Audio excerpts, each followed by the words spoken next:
Here with head coach Vincent Brown ahead of this weekend's matchup against Washington and Lee back in Newport News. Coach, appreciate the time as always. Let's quickly rewind to Moravian, the road trip last week.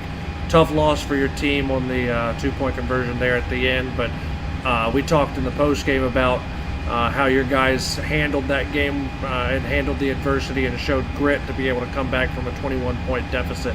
Just talk a little bit about how that game played out and what you saw on the field from your guys in terms of their grit and their tenacity can carry over into the rest of the year when you guys continue to face adversity against your opponents throughout the rest of the season. Well, Walker, the way that game ended, man, that's college football. You know, we felt like we prepared well throughout the week. I like the game plans that the coordinators put together. Offensively, we started out. We just couldn't find our legs for some reason. You know, we're never gonna make excuses, but we just couldn't get into our rhythm like we wanted to. And then defensively, going into the half, we blown the coverage that we know that we have to make right there. We called a cover two, and that safety knows he has to be deeper. And it's just those little things that we touch on, and in those moments, the players have to be ready. They have to go out and play the game. We went inside. We didn't have to make a couple too many adjustments. I had a great talk to the team and just told them now, you know, it's time to go out here and play our football. And as you see, a tale of two halves, as we discussed. Then we started to play builder football. We started to connect and get into a rhythm. We started to run the ball, and then we started to get in the end zone.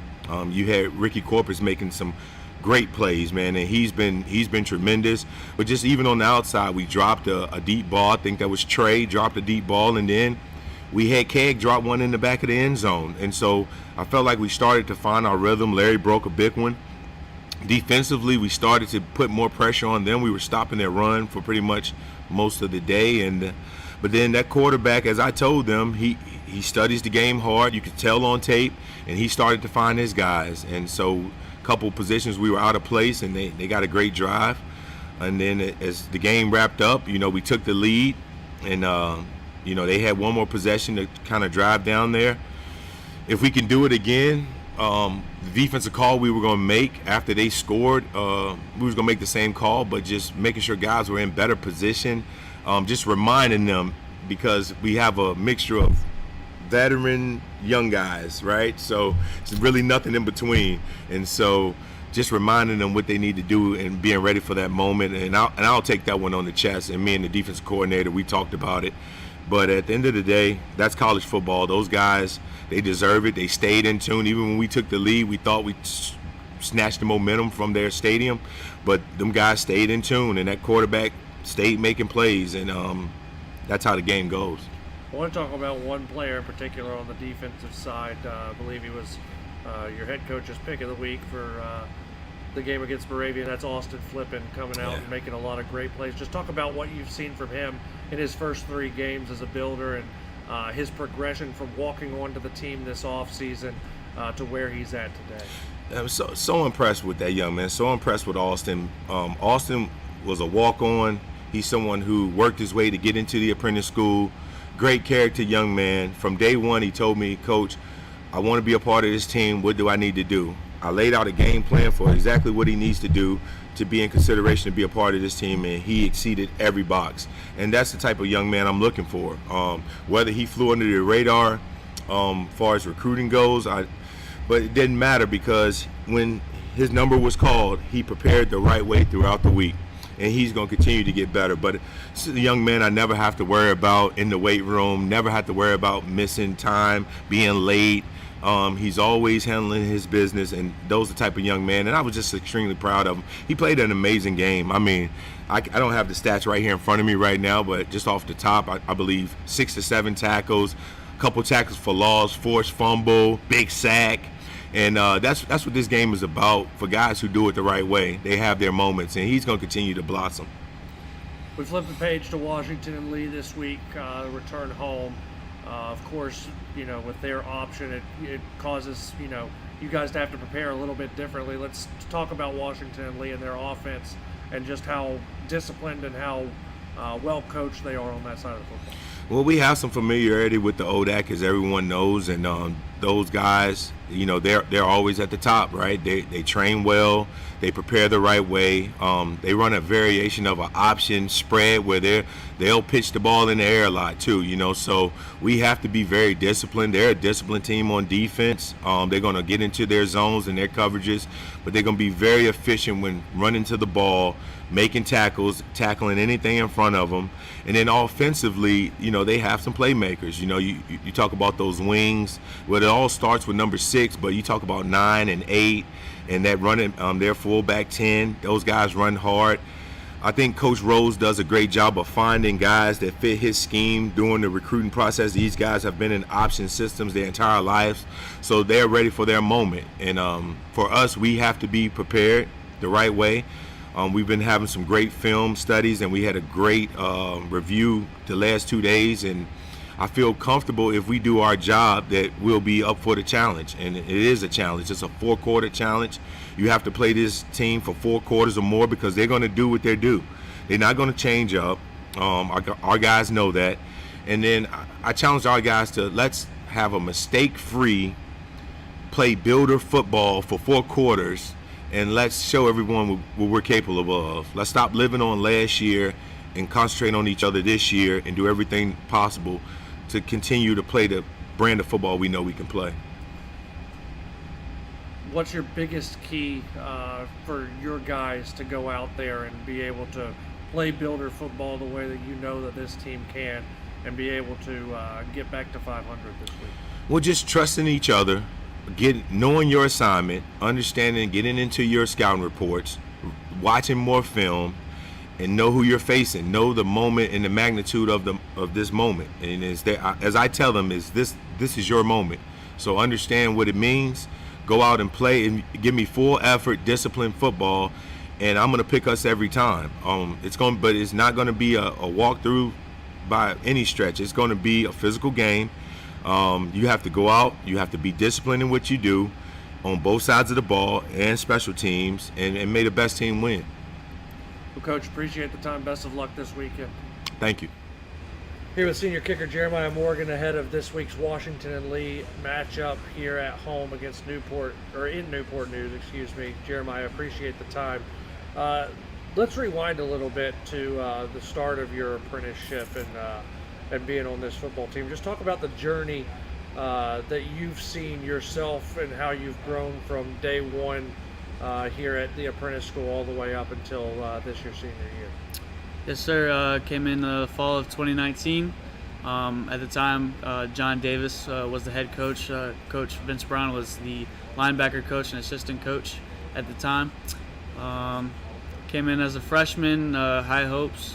Didn't have much of a football career in high school, just played my senior year. So coming in to play college football, even football itself was still new to me. But I was good enough to come in and start as a freshman and started knocking it out. And worked hard to do it, worked hard in the off season, and I knew coming in to the apprenticeship overall is going to be tough. It's going to be all new to me. Coming into the workforce, schooling, college education, and football, I knew it was going to be a tough task. But I was able to get my head down and get rolling in my start. You've come a long way, like you said, in those years since you started here, and become one heck of a kicker, setting a lot of records. Just talk about being part of this football program and what it's meant to you throughout this time. You mentioned you didn't play a whole lot of football in high school, so still fairly green when you came in to playing football. Just talk about what it's been like to be in the locker room and grow these bonds with these guys in the locker room over the course of your collegiate career. Yeah, coming in, I didn't really know what really to expect from a college sports atmosphere. First person in my family tree to play college athletics. So it was a lot of experience, a lot of learning. But probably one of the biggest things I learned is that you quickly become family. The bonds we get and the presence that we get together, we know we can trust each other, we can lean on each other. And that's something that the coaches heavily rely on.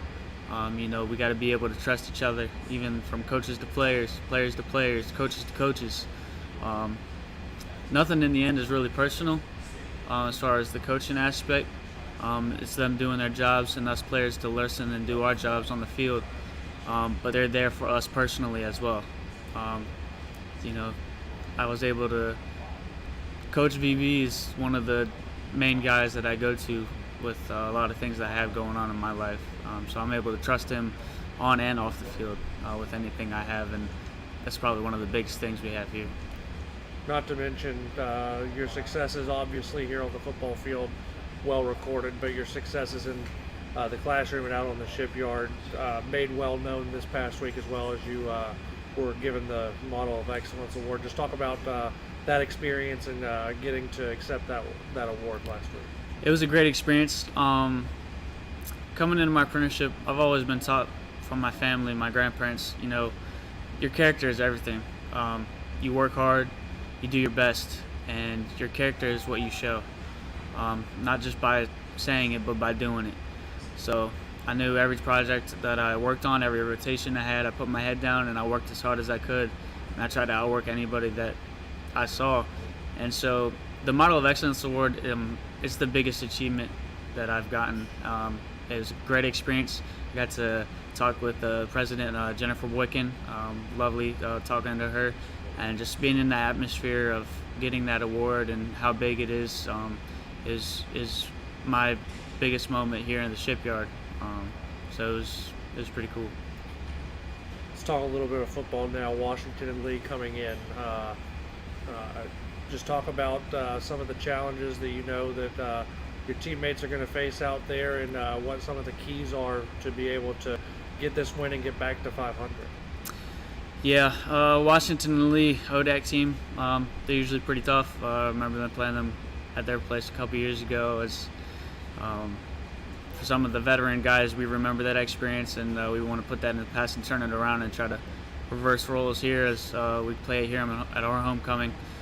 For the challenges for our guys, we know we got injuries, we know we got people in academics, but we got to work with what we got.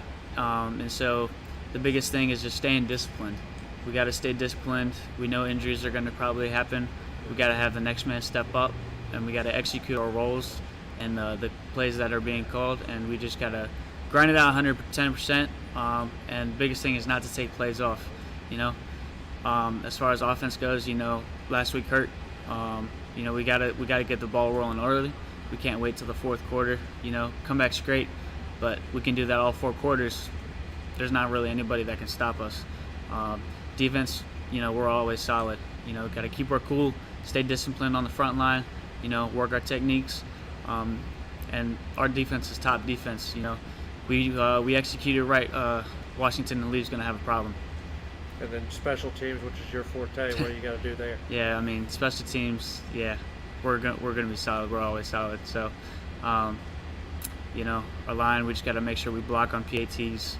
Our snapper, he's really good. Logan Eastman, he's always been solid to me.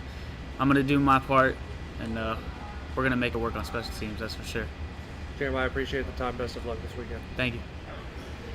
Here with Austin Flippen ahead of this week's game against Washington and Lee. Austin, appreciate the time, buddy. Let's talk a little bit about the way your collegiate career started. 3 games in, just talk about how you felt out there on the field, especially coming off the performance you had at Moravian. Yeah, at the start of the season, I was back up playing DB, safety. Really just played special teams.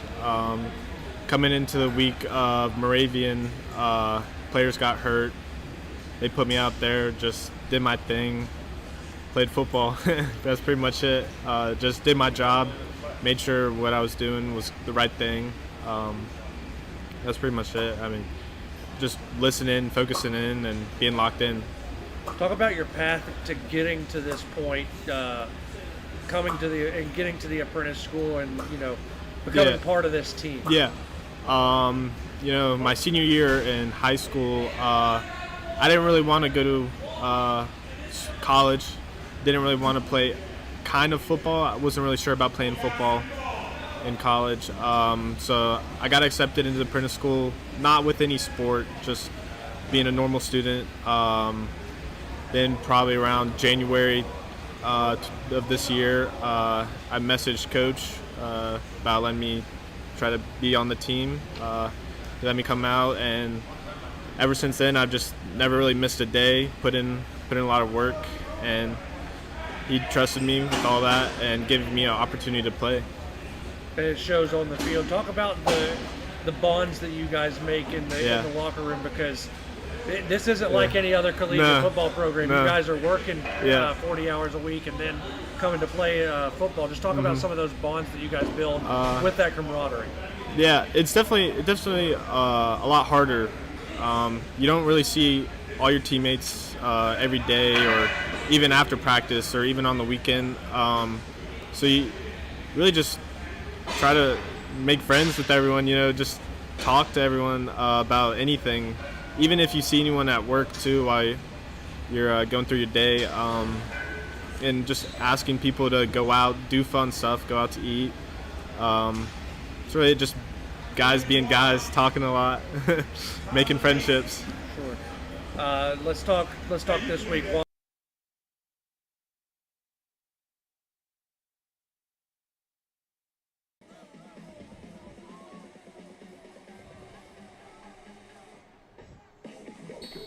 Good afternoon, everyone, and welcome back to the Apprentice School Athletic Center for today's action. Coming to you live from Newport News, Virginia, and we are about to get underway here for a rare Sunday tilt between the Washington and Lee Generals and the Apprentice School Builders. As Jeremiah Morgan kicks the ball off to the Generals. Kickoff fielded and taken upfield by Isaiah Mefford. So again, welcome in Builder Nation. Howard McCain here with you from the Jimmy Wilson Press Box at the Apprentice School Athletic Center. Dave Davenport is our engineer producer, where today we see Coach Garrett LaRose bring his 1-1 Washington and Lee Generals, located in Lexington City, Virginia, here to take on the Builders. As their quarterback, Stephen Murrin, sets in, no setback. Pass out to the left flat.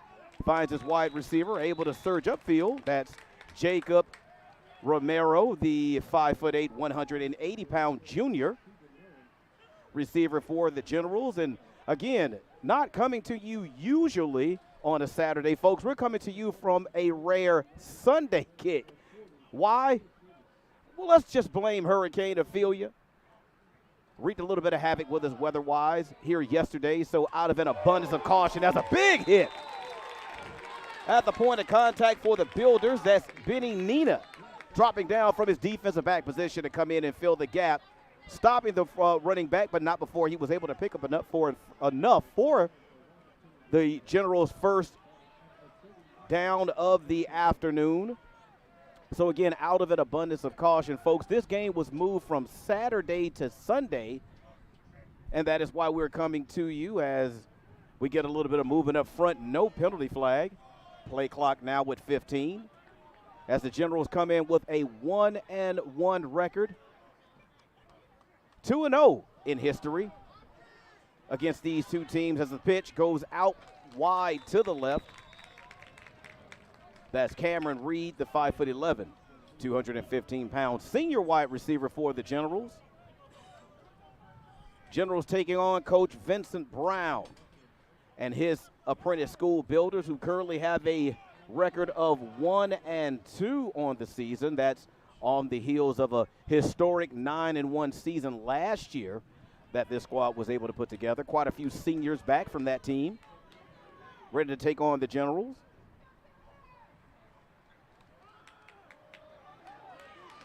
Mirren with the pitch to the right to his running back. Able to surge downfield and finally brought down inbounds just inside the 30-yard line as play continues. Our referees for today, the officiating crew, our ref is Pat Ryan. Our umpire is Robert Hemingway. The head linesman is Shannon Keller. The line judge, as we have a whistle, I believe we may have had a timeout. W&L. Their first charge, time out of the hat. So that'll be the first time out for Washington and Lee, as the line judge today is Michael Wagstaff, the field judge Andrew Thorpe. The side judge today is Joshua Dula, while the back judge is Bobby Vaughn. Our clock operator is Andy Marshall, and the 25-second clock operator today for us is Tommy Owens as we get our first timeout of the afternoon. And we can kind of reset the weather just a little bit as Hurricane Ophelia has continued to make her way up the East Coast, taking a lot of the rain and wind along with her. So today at Kick, folks, our temperature is a nice 71 degrees. Humidity is sitting somewhere around about 76%, so, relatively low. Pretty comfortable here at the Apprentice School Athletic Center. Chance of rain, believe it or not, a lot of cloud cover right now.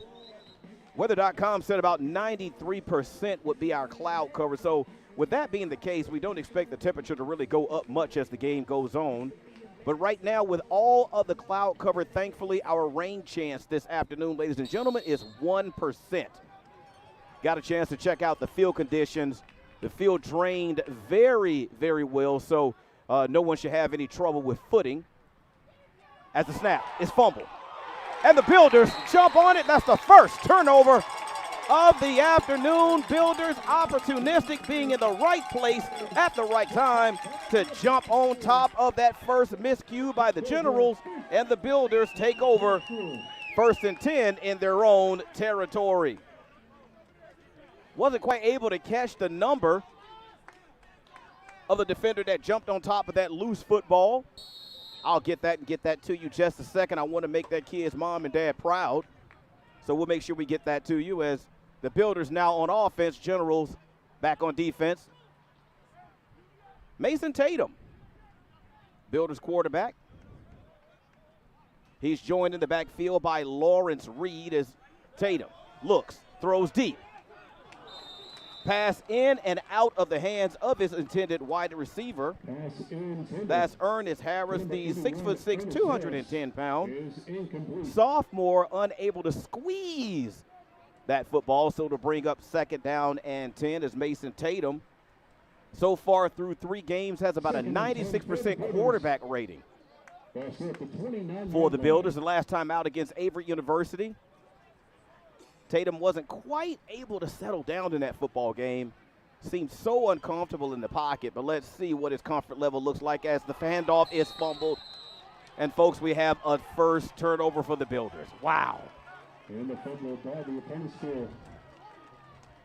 The football gods giveth, and the football gods taketh away.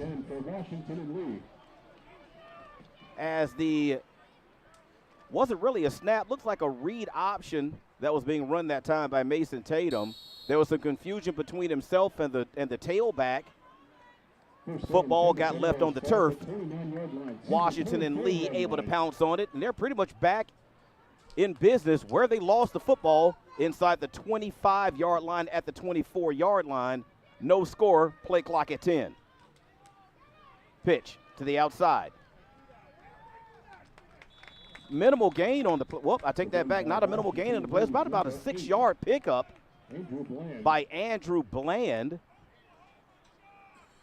who plays the wide receiver position.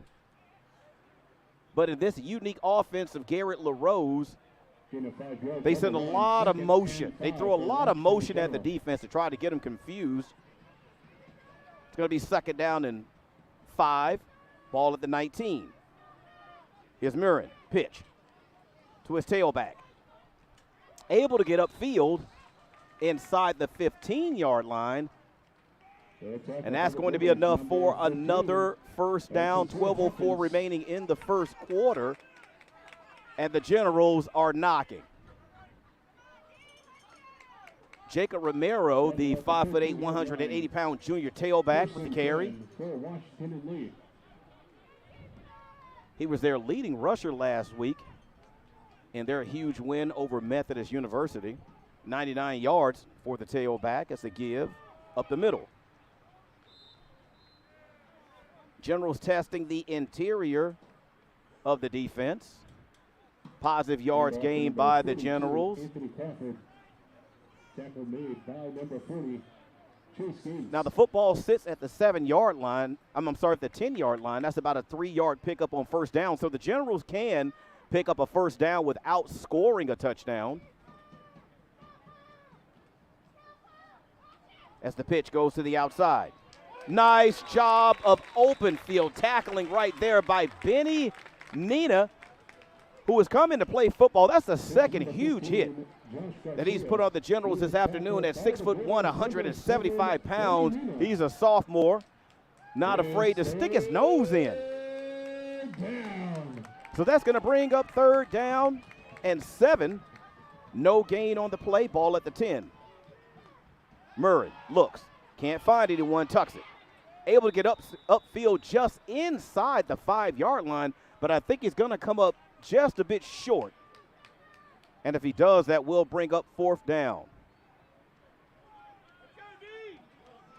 As we see, the field marker has been changed from 3 to 4, so 4th down, 2. Generals lead their offense on the field. Opportunity for a big stand here from the Builders as the Builders jump into the neutral zone. Let's hope he was pulled off. If not, that will be a 1st and goal for the Generals. Man, that is so unfortunate, and it's those middle. Offsides.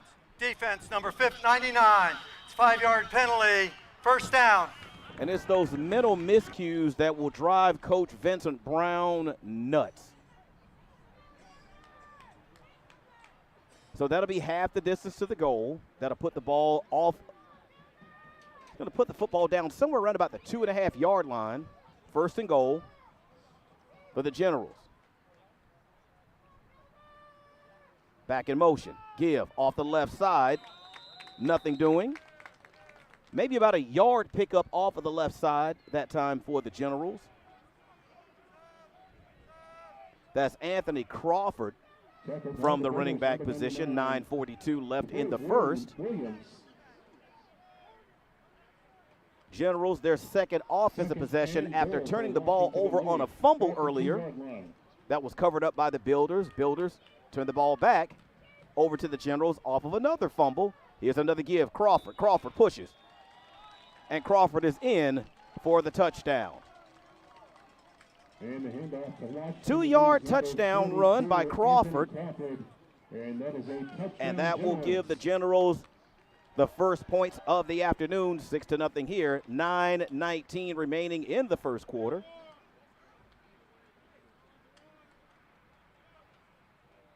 And again, we want to thank you for joining us, Builder Nation, and everyone else who's joining us on GoBuilders.com for this afternoon's broadcast as the point after is up and the point after is good. Arturo Ramirez with the point up, with the point after. 9:19 remaining in the 1st quarter of action. Folks, we are at homecoming here at the Apprentice School Athletic Center. Again, so glad you could join us. Howard McCain with the call of this afternoon's contest. Dave Davenport is our engineer producer. We want to thank you as always for joining us. Again, a rare, very rare Sunday afternoon football game here in Newport News, Virginia. Hurricane Ophelia kind of forced our hand somewhat. We had to move the game from Saturday to Sunday. So we definitely appreciate you not watching the NFL and watching us.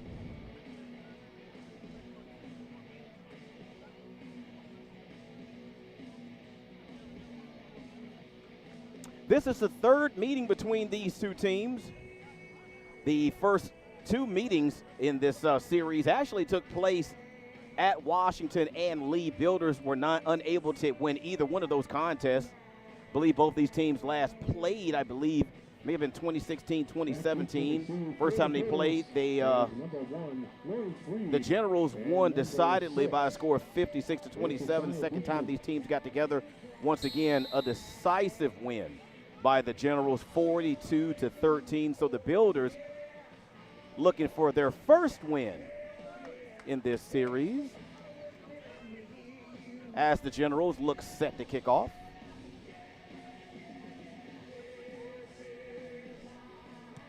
And the kick is underway. And that'll be a touchback. So the Builders will take over 1st and 10 at their own 25-yard line. Again, as Coach Vincent Brown, team currently on with a 1-2 overall record so far this season. Builders so far this season have lost to Averett, their opener, by a score of 34-14, but went on the road to Buffalo, New York to play Buffalo State.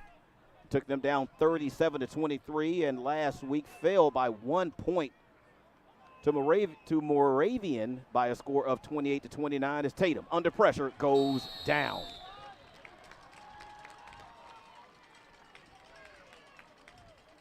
Nathan Unger Sacked by Washington, the leads number 57.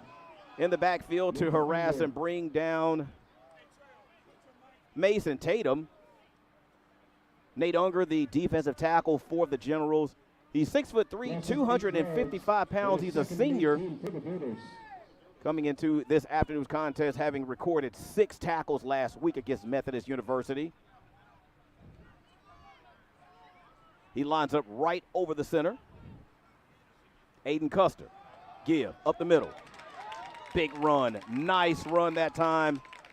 Beautiful play call by the offensive staff. That's Lawrence Reed, the big senior running back for the Builders, able to get back those sack yards and maybe a couple more. So it's going to bring up 3rd down and 8 for the Builders as Mason Tatum looks.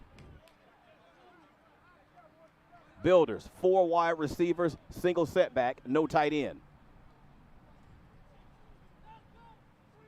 Tatum looks, delivers to the right flat to his wide receiver, able to sidestep 1 tackler, but finally brought down on the far side. Builders wearing new uniforms today, so I'll be honest with you, the numbers are slightly difficult to pick up. But as we can see, that is going to be nowhere near enough for a 1st down. So the Builders essentially go 3 and out after the touchdown drive by the Generals. Andrew Bland back to receive. Jeremiah Morgan gets set to punt it away. Jeremiah Morgan with the punt. That one nearly blocked. Takes a Builder bounce. And the football will rest at the General 38-yard line. And Washington lead will take over 1st and 10. So offensively, Builders not yet in a rhythm. Even after the defense was able to force a turnover, Builders unable to do much of anything with the football, turned the football back over to the Generals, as a matter of fact, and the Generals were able to punch it in on the heels of a 2-yard touchdown run by Crawford. Here's Murin. Pitch. Gets his wide receiver out in the left flat. I'm sorry, that is not his wide receiver. That is Jacob Romero, who was their lead back. Now, Romero doesn't normally start in the backfield. Usually starts up around the line of scrimmage. They send him in motion. Generals run a lot of RPO as Murin able to pitch it to his running back. Looks like in this set, the running back, Romero, will take his customary position in the backfield to the left of his quarterback. Give up the middle. Met right in the hole for no gain, maybe a loss on the play, was Kitwan Schuler, the 6'2", 240-pound junior defensive lineman, able to get inside. 2nd down and 10 for the Generals. 6:14 remaining in the 1st as the Builders trail here at home on homecoming, 7-0 to the Washington and Lee Generals. Murin didn't pitch it that time, kept it himself, able to surge upfield, but was finally knocked down. Number 6, Stephen Murin.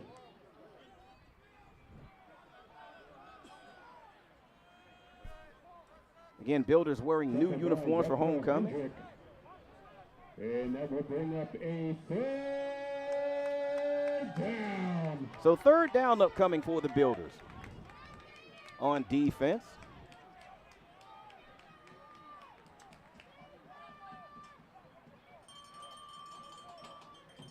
Murin keeps, pitches out to the right flat, but nothing doing. on the play is Sincere Hawkins. Reads it perfectly, beautifully, knifes in, knocks the running back down for a loss on the play, and that's going to bring up fourth down where the football sits, right on the 50-yard line. Beautiful job of reading. The option play was Hawkins. Hawkins stayed disciplined in his assignment. His assignment was the pitch man and was able to make the stop, which brings up fourth down, and we have a player down on the far side of the field near the sideline for the Generals. So what we'll do, we'll take a break. We'll step away. We'll be back after this.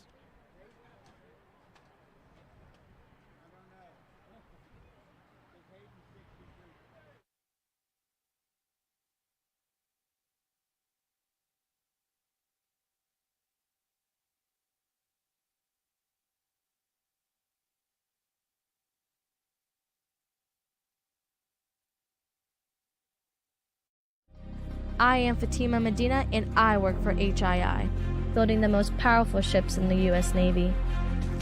The digital technology I use is a generational change in the way that we build ships, making the construction of aircraft carriers more efficient. Plus, I get to work with veterans.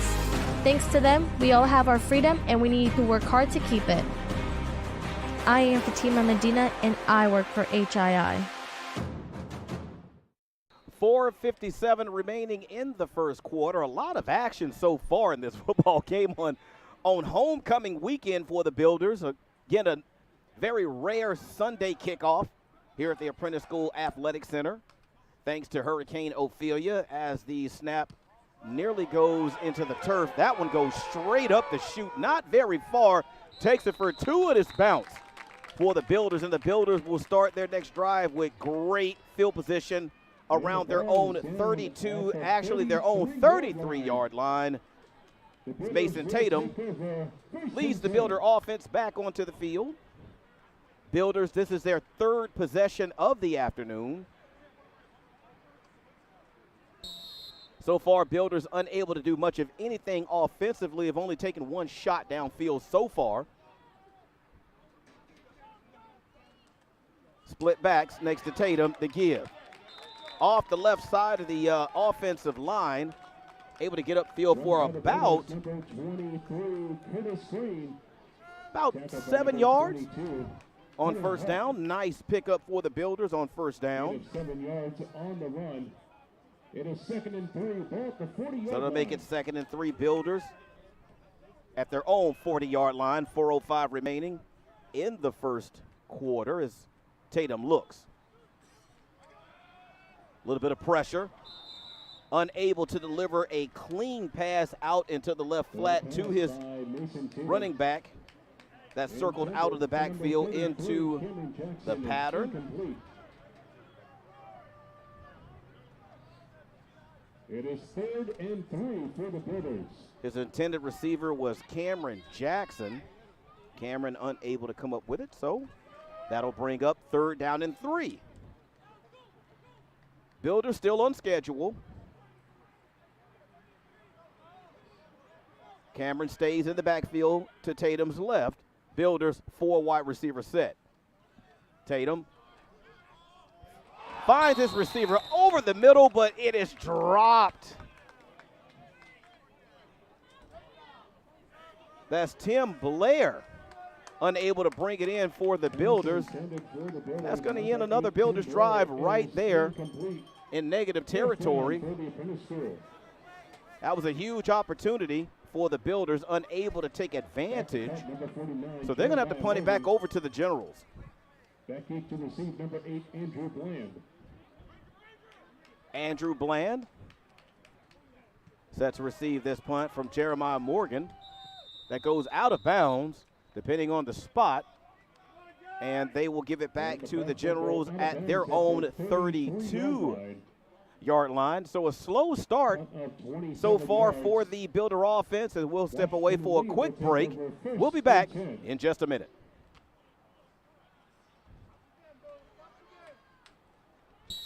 How much you earn has a lot to do with how much you learn.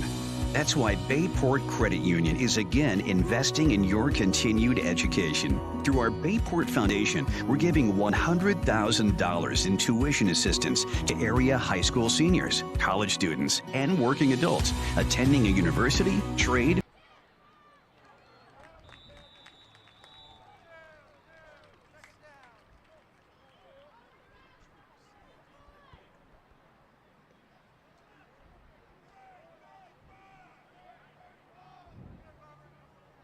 Gain of 8 yards on the run.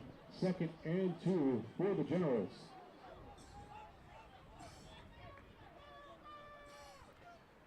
Eight-yard pickup by Joshua Garcia on first down. Leads the Generals with a 2nd and 2 as Murin looks to pass. Has a receiver behind the defense. Goes up, makes the catch. And there's a flag on the play. That may go against the Builders. We'll get the official call in just a moment. Tayon Reed was back in coverage, but Andrew Bland able to get behind the defense. Huge pickup on the play. Defensive pass interference number 3. The penalty is declined. The result of the play is a first down. So, of course, that'll be a first down for the Generals. New line of scrimmage now, the 15-yard line.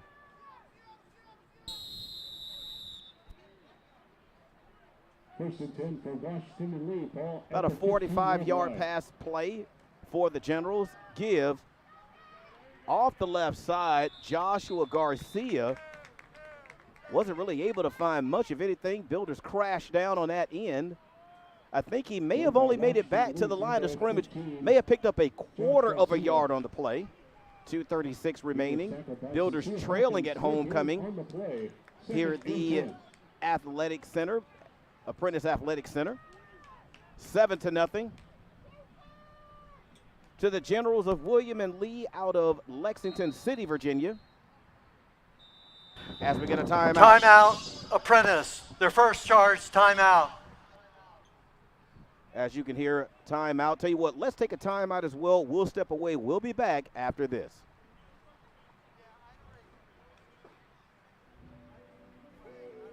How much you earn has a lot to do with how much you learn. That's why Bayport Credit Union is again investing in your continued education. Through our Bayport Foundation, we're giving $100,000 in tuition assistance to area high school seniors, college students, and working adults attending a university, trade, or vocational school. Everyone deserves to be happy, healthy, and financially wise. Visit bayportcu.org to learn more.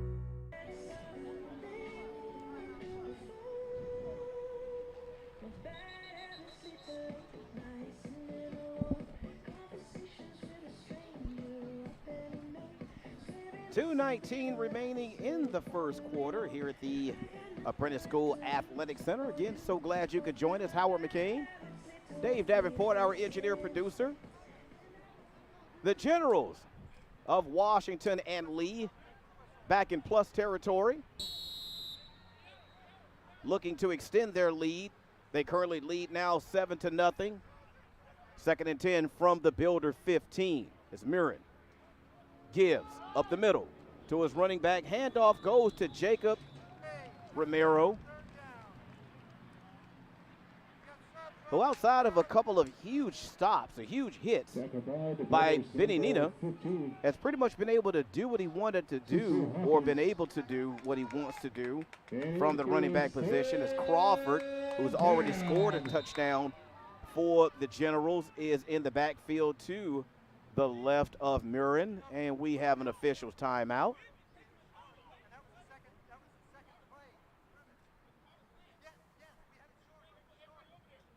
So the officials, you can hear, nice job by the field mic to pick up what the referee was saying, Pat Ryan. They were trying to get the down correct. So it is 3rd down, 3 yards to go. So again, the Generals can pick up a first down without scoring, as Crawford with the give. Crawford finds a big hole off the left side, surges inside the 5-yard line, and you can see there, Pat Ryan has given the first down signal. So 1st and goal. Upcoming for the Generals. Clock continues to tick here, 1:35 remaining in the first quarter. That is a first down for Washington to lead. 1st and goal, off the 4-yard line.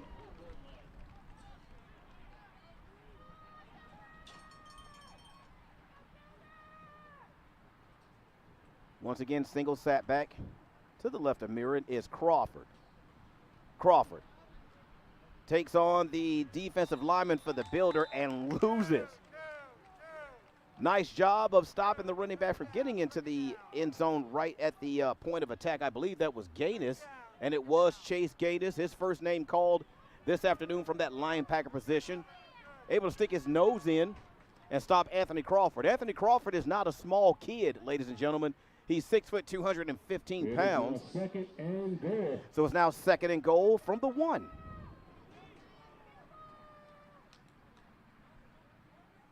Man in motion is Bland. Snap, botched. Mirren able to get it back before the Builders were able to get on top of him. And that's going to be a loss on the play. That is huge. As we see one of the Builders slow to get up after that play. That's Keetwan Schuler.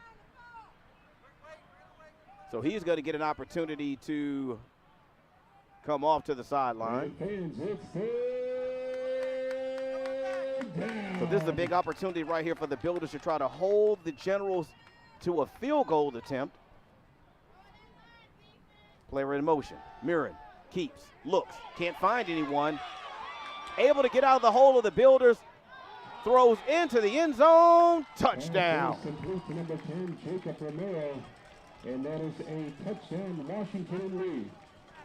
Builders lost their discipline and coverage as Mirren started to scramble, able to get away from a Builder that pretty much had him dead to rights for a sack. I thought Rashad Phipps was going to bring him down. He was able to get out of his grasp to find his wide receiver in the end zone for the score. 13-0 now. Builders trailing here as we've just come to the last play of the first quarter. The point after is up, and the point after is good. We're at the end of the first quarter here. Homecoming for the Builders. Not going so well so far. 14-0. Generals will step away. We'll be right back. The end of the first quarter.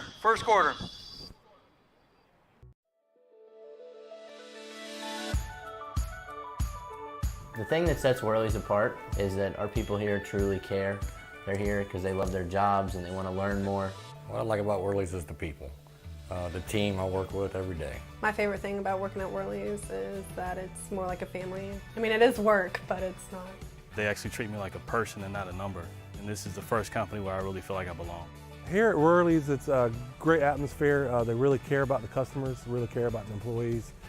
We do whatever we got to do to make the job right. Like the team, everybody's a team player. All about doing the right thing for the customer, taking pride in your work. It's just overall a great company to work for. You know, we really do have an awesome set of guys. It's kind of cool. We got a great team. We have fun together, from my plumbers to my air conditioning guys to my crawl space guys. Everybody works together as a team. They're just phenomenal. We have training programs. We like it when people come in, they don't really know what they want to do, and we're able to help them find a trade and do things such as a paid-for apprenticeship programs for HVAC, plumbing, electrical. We've sent people as far as Texas to also doing them here locally. We just truly like to see our people grow and succeed and get to the next step of their career. We want people here who truly aspire to be the best in their fields.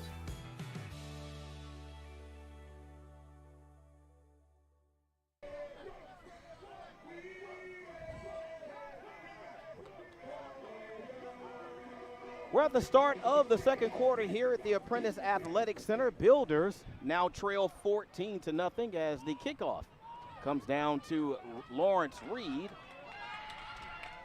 Lawrence Reed with a nice return, as a matter of fact, able to get it up to about the 35-yard line. So that's where the Builder offense will take over. By the Builders, number 1, Lawrence Reed. He is tackled by Washington Lee's number 35, Fidel Small. Builders with a huge hole to dig themselves out of, To the 36-yard line. as Mason First Tatum and brings 10 the for offense Raiders. back onto the field to running back set behind, set behind Mason Tatum. That's Lawrence Reed and Cameron Jackson. As the Builders look to mount some semblance of a drive. High snap taken. Reed up the left side for a nice gain on first down. It's going to be about a 5-yard gain on the play. So that's going to make it now 2nd and 5. Football just outside of the Builder 40-yard line. So this will be a good time for Mason Tatum and the offense to settle down and put together some plays to keep that defense off the field, who so far in the football game have been on the field quite a bit, as the pitch goes outside to Cameron Jackson, but he's tripped up on the play by Jack Johnson, dropping down from that safety position to provide run support. He did so perfectly, the 6-foot, 185-pound sophomore. It is 3rd and 5. So no gain on the play, so this is going to bring up 3rd and 5 for the offense. Single high safety, as the Generals on pre-snap show blitz.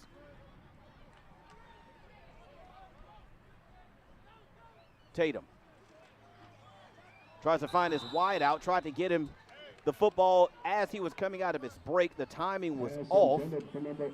Ernest Harris was an intended receiver. Harris unable to circle back to get the football, so that's going to be another quick 3 and out for the Builders. And for everyone that watches and follows football, we all know that if your offense continues to go 3 and out, you put your defense in harm's way, especially as the game progresses into the 3rd and 4th quarter. That's when fatigue really starts to set in, as the punt taken by the Generals. That's Bland. Bland circling, looking. Builder unable to bring him down. Jeremiah Morgan sticks his nose in, slows up the returner until other Builders can come and finish him off. But that's going to give the Generals excellent field position. They'll start the next drive at their own 44-yard line. Generals with the lead and control in this one so far, 14-0. At the 44-yard line, 1st and 10 for the Generals. As Mirren brings his offense back onto the field.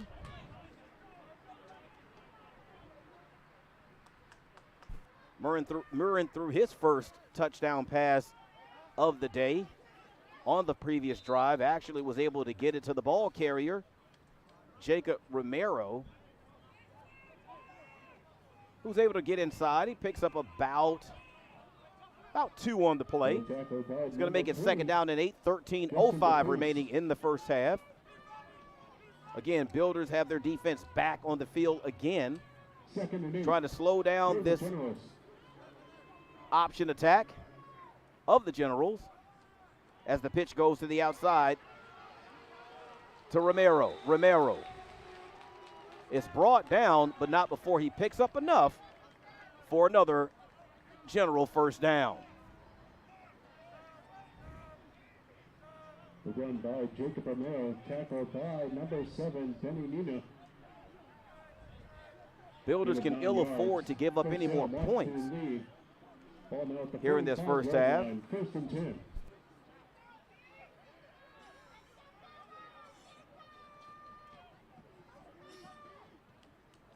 Mirren, single setback Crawford. Crawford up the middle.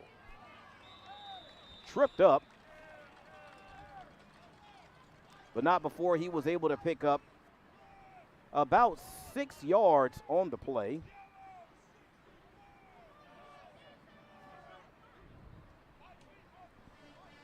Second down and 3, football at the Apprentice School 38-yard line, as Mirren give. Tracked down in the backfield that time And off to number 41, Marcus Hayne. And he is tackled. So that was in the Marcus backfield Hayne. by number 59, Rashad Phipps. As the Generals go deep into the bench when they play their players. Nice job that time defensively for the Builders. Rashad Phipps. So now the Builders are forced a third down. Builders haven't fared that well so far in the first half with getting the Generals off the field on third down. This is a golden opportunity as they keep Mirren able to pick up enough for the first down, and that will continue the drive for the Generals. And the run by the Generals, number 6, Stephen Mirren. Tackled by number 0. Now this isn't an offense that really throws the ball a lot. Last week, when they took on Methodist University, they only threw the football 5 times. But they were very efficient. And when I talked to Coach Garrett LaRose prior to the game on the field, that is what he said about his offense. Our offense is very focused and disciplined. As the give up the middle is stopped right at the line of scrimmage. Jacob Romero unable to pick up anything on that play. Met right in the middle of that interior defense by Chandler Perry. Big defensive tackle that has to come off the field. He just lost his helmet, so he'll have to come off the field for at least one play. But again, Garrett LaRose said his team plays very focused and disciplined. And you can kind of see it in the way they actually call and run their plays. They have an offensive philosophy, and they aren't going to come out of it at all as the give is up the middle again to Romero. Now, Romero only carried it 10 times last week. I dare to believe he's already surpassed that here in the first half. Jacob Romero, tackled by number 15. That's Sincere Hawkins. Sincere Hawkins with the tackle. Clock continues to run. 9:56 remaining on the play clock. On the game clock. Builders with another third down opportunity. Again, this is the defense of the Builders that has been on the field for quite a while here in the first half. Single setback next to Mirren is Crawford. Mirren, pitch. Builders once again unable to make a stop in the backfield. So that is going to be a first down run that's going to move the sticks as we get a stoppage in play for a player down on his knees for the Builders. 9:29 remaining as more cloud cover starts to come in. Now, these clouds look a little bit more ominous than the other ones that were here around the beginning of the football game. So I haven't really seen a surge in the rain chance, so maybe this is just a bunch of window dressing. As the athletic trainer helps one of the Builder players to the sideline.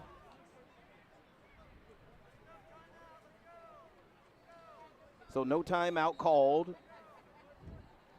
as the injured player is helped to the sideline or escorted. That's Mason Bryant that's being escorted to the sideline. So this is just a stoppage. This is not a timeout.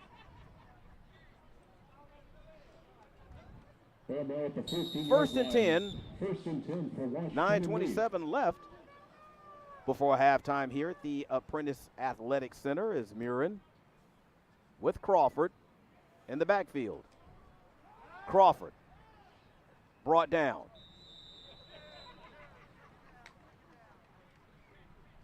Not before Crawford was able to pick up about 3 on that first down run.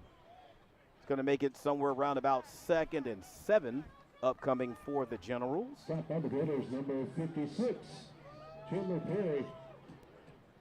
This homecoming crowd looking for something to get excited about. Second down. Maybe they can get something here defensively as Mirren looks to keep. Gets upfield and met by Jaden Carthen.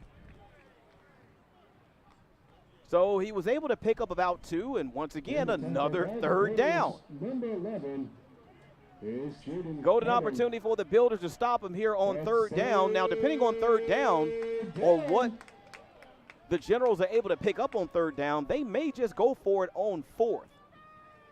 So just because the Builders stop him here on 3rd doesn't necessarily guarantee that the Generals will kick a field goal. So Romero in the backfield with the give. Romero is able to get inside the 5-yard line down to about the 2 or the 3-yard line, and that is going to be enough for another General first down. So the Generals looking to blow this thing wide open here in the first half. Number 10, Jacob Romero will pick up a first Already down, up 14-0. As high snap taken by Murin gives up the middle. Push by Romero. Jacob Romero. Isn't enough to get in, I don't think. He stopped just shy of the goal line. It's going to make it second down as the clock continues to tick, I think. Player for the Builders has to bring himself out of the game. That's Chase Gaines, who lost his helmet, so he'll have to come off the field for at least one play. Builders outstanding linebacker. New tailback into the backfield for the Generals. Gets the handoff, and he is into the end zone for another score. So 1-yard run into the end zone by the Generals. That's Giorgio. Wow. I think that's Antonacci, or Antonacci, I believe, who's in for the score. That's a 1-yard run into the end zone. Ramirez on the field to attempt the extra point. Point after attempt by the Generals upcoming. The point after is up, and it is good. And the extra point attempt. So 21-0 now is our score, as we are going to take a timeout along with the Builders and the Generals. Timeout here, 21-0 Generals. We'll be back.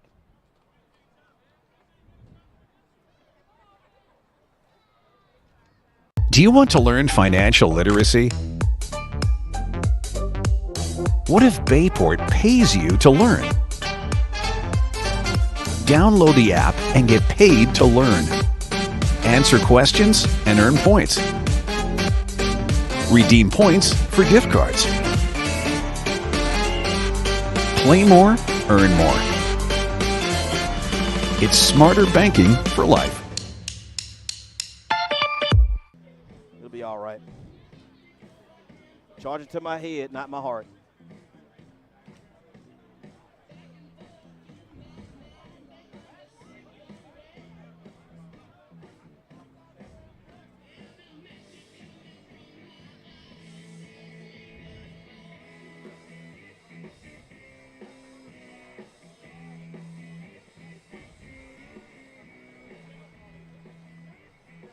.704 remaining in the first half of homecoming here at the Apprentice School Athletic Center. Again, Howard McCain bringing you this afternoon's action on a rare Sunday tilt here in Newport News, Virginia, as the Generals set to give it back to the Builders. Builders need a good return here. Nice coverage that time by the Generals to bring down the kickoff returner for the Builders. So the Builders will take over inside their own 30-yard line, the 28 to be exact, is Mason Tatum and the offense with Cameron Jackson and Lawrence Reed to his left and to his right. High snap taken by Mason Tatum. Give to Reed. Reed, the big back, continues to run and doesn't go down until he's picked up enough for a first down. 13-yard run by Lawrence Reed. Pushes the football out to the 41-yard line. Builders are yet to make it over into plus territory in this football game, as they trail by 3 scores. Tatum, high snap, taken. That time that give went to Jackson, who was able to pick up about 2.5 yards on the play. Clock continues to tick, 6:15 remaining in the first half. Builders will receive the opening kickoff of the second half. Second and 7. But Builders need something here. On this drive as Jackson goes into motion. 14 seconds on the play clock. Safety's high. Tatum looks for a receiver, finds Jackson. Jackson able to get upfield in the plus territory for the first time on the afternoon. That puts the Builders inside the 40-yard line of the Generals. Jackson's first reception of the afternoon. So the Builders have it 1st and 10 at the Generals' 37-yard line. It is 1st and 10. Clock continues to tick down around about 5:20 left in the first half. Plenty of time for the Builders. Tatum handles the snap. Here's Reed. Reed able to find positive yards off the left side. Picked up about 6 on first down, maybe a little bit closer to 7. And the run by Lawrence Reed. So that pickup on first down puts the Builders ahead of schedule Gain of 5 yards on the run. as they continue this drive. Their deepest penetration into enemy territory this afternoon. As the Builders look to the side, play clock at 10. Plenty of time for Mason. As Tatum gives. Running back, able to surge upfield, trucks the guy, and then gets brought down right around the 21-yard line. First down, Builders. Nice job of running off of the left side was the tailback for the Builders. I believe that was Curtis Green with that carry. 21-yard line, 1st and 10 Builders. So the Builders continue with their, again, methodical drive, errant snap. And all Mason Tatum can do is just dive on it. And just as things were going right, something goes wrong. That's a huge loss on first down, folks. On the ball. That's around about a 15-yard loss on that errant snap. So that makes it second down and difficult upcoming for the Builders. Mason Tatum, whose offense had finally got into a rhythm. But it will be interesting to see if the offense can overcome this adversity. Swing pass out to the right flat to the running back, Jackson, who's able to pick up over half of the yards they lost on that snap. But it's going to bring up 3rd and long. Now, depending on what Coach Vincent Brown wants to do, Mason Tatum doesn't necessarily have to pick this up the entire down to go on 3rd down. If he can at least cut it in half, then that'll give the offense coordinator some options of what they want to do on 4th down. Now, Jeremiah Morgan has a big leg, but if they don't pick up any yards from here, that'll be a long 40-plus yard field goal. Tatum looks. He can't take a sack here. Able to step up. Find his receiver. And that will be enough for a first down. Pass complete to number 8, Tim Blair. Tim Blair able to make up for that drop he had in the first quarter, right around midfield. Sets the Builders up 1st and goal at the 7-yard line of the Generals. First and goal, ball at the 7-yard line for the Apprentice School. Golden opportunity for the Builders to put it in for their first score of the afternoon, as that's Curtis Green off the left side. He's able to pick up positive yards, not much, maybe 2, maybe, on first down. Actually, he picked up 1. So they'll make it 2nd and goal from the 6 for the Builders. Second and goal for the Independent School. Builders able to overcome adversity, 2nd and 28. Able to pick up a first down. Tatum looks to the end zone. Tries to high point it in the corner of the end zone to his long wide receiver, Ernest Harris. But that pass falls incomplete. Ernest Harris incomplete. Harris, 6'6", 210-pound wide receiver for the Builders, unable to high point that one. So the Builders have another opportunity, 3rd and goal. Green in the backfield. Play clock now at 10.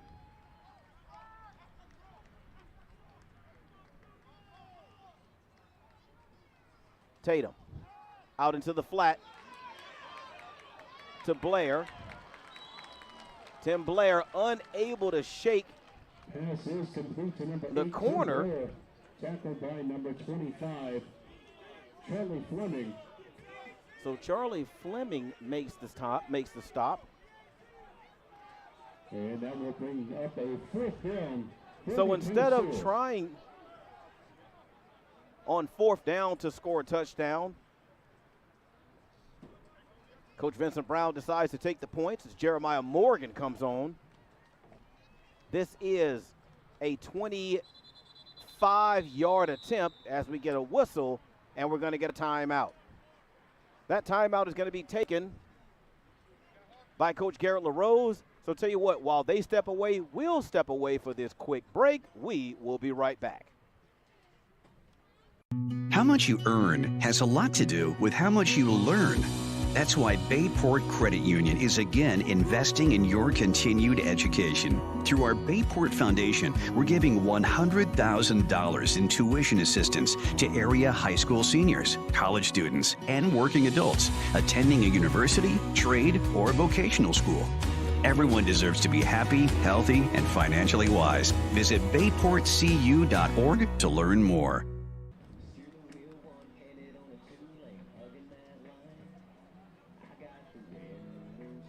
50 seconds remaining in the first half here as Jeremiah Morgan looks to try to get the Builders on the board for the first time this afternoon, a 25-yard field goal attempt. Builders trailing 21-0 as we approach halftime. Spot, the kick is up, and the kick is good.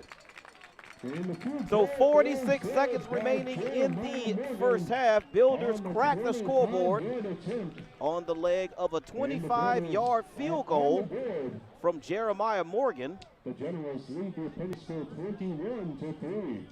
So again, keep in mind that the Builders will receive the kickoff of the second half, but they still have to defend for this last 46 seconds. As again, we've seen the General offense be extremely, I'm going to use the word again, efficient. They don't throw the football a lot, but when they do run it, it is very well schemed and very well blocked. So with 46 seconds, if they want to try to push the football downfield, they won't be able to run it as much. Now, they only have one timeout. Look, I take it back. They have 2 timeouts remaining, 46 seconds.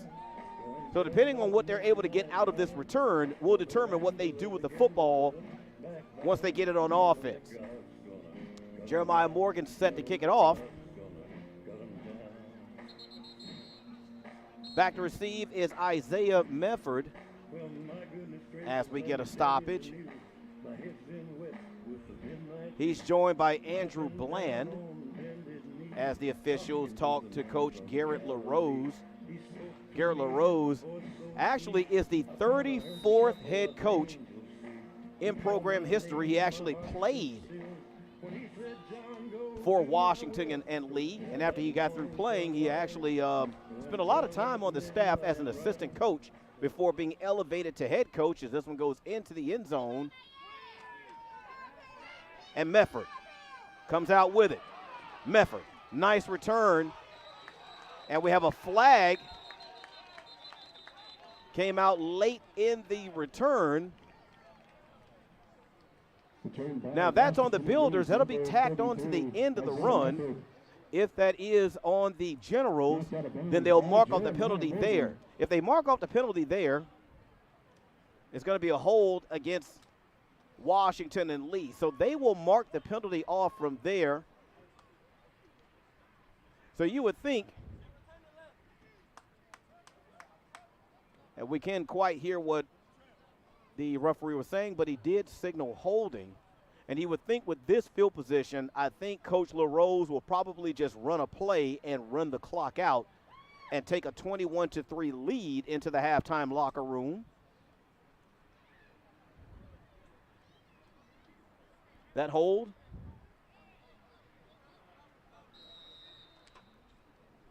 For the Generals. After the penalty, the ball will come back to the 20-yard line. Let's see, who's the name of the player that may or may not get cussed out at halftime? Probably one, I'm just kidding.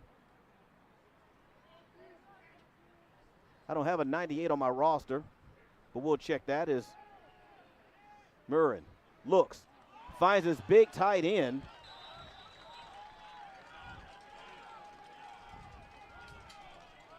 That's Teddy Sparrow. Nope, that's not Teddy Sparrow. That is Will. Can't see if that was 88 or 89, but that was the tight end. As Murrin looks to spike it, that's going to stop the clock with 27 seconds remaining in the first half. Now I have on the reception number 88, Teddy Sparrow, but Teddy Sparrow is a running back. I don't think that was Teddy Sparrow. 2nd and 10 for Washington and Lee. As Murrin looks, throws to the outside to his wide out in the flat. That's Drayden Duggins, his first catch of the afternoon. Number 5, Drayden Duggins. So once again, the Generals being extremely efficient with the 46 seconds that they were given at the kickoff. So the clock is stopped. No timeouts haven't been used yet by LaRose.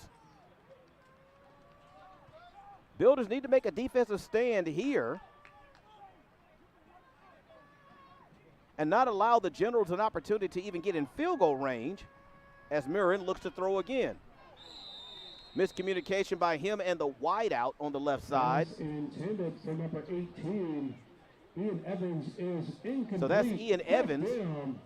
So that incomplete pass will push it to 4th down. Is that correct? 4th and 3. Offense stays on the field. Generals with one timeout, but they have an 18-point lead, 21-3, as we approach halftime.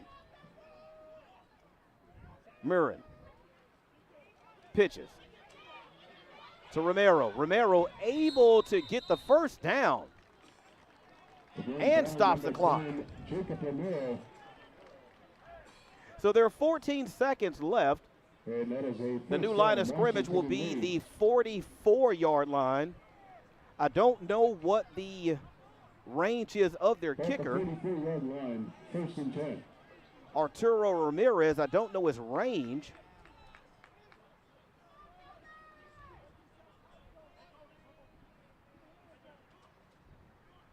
With 14 seconds, here's Murrin. Pressure, throws. Pass falls incomplete. Good job right there of putting pressure on Murrin to throw the football before he was ready was Rashad Phipps. So that leaves now 10 seconds left on the play, not on the play clock, but the game clock.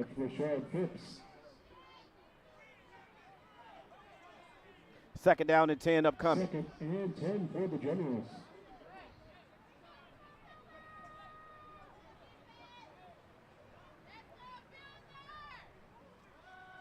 Generals with motion. Pass over the middle, complete. That is Andrew Bland, and that's going to be the first timeout taken by the Generals. 3 seconds left. Not enough time to run a play, so that's enough time for the Generals to get their field goal team onto the field. So the line of scrimmage is the 25-yard line. So if they decide to try a field goal here, That'll be about a 42-yarder for Arturo Ramirez. Almost no wind. Earlier, the winds were blowing out of the southwest at about 11 miles per hour, but they've since died down tremendously.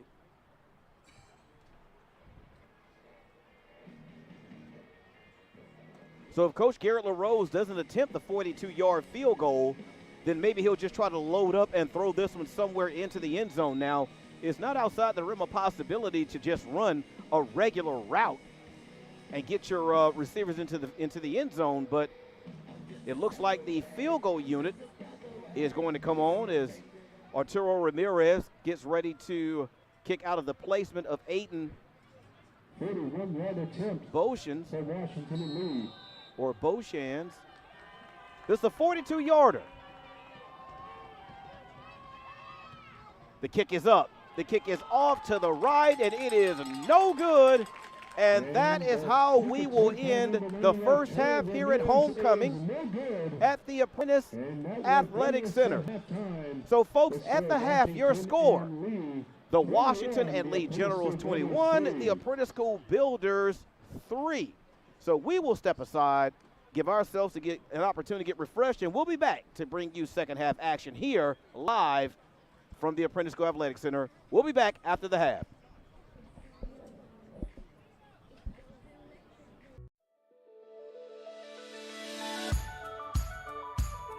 The thing that sets Worley's apart is that our people here truly care.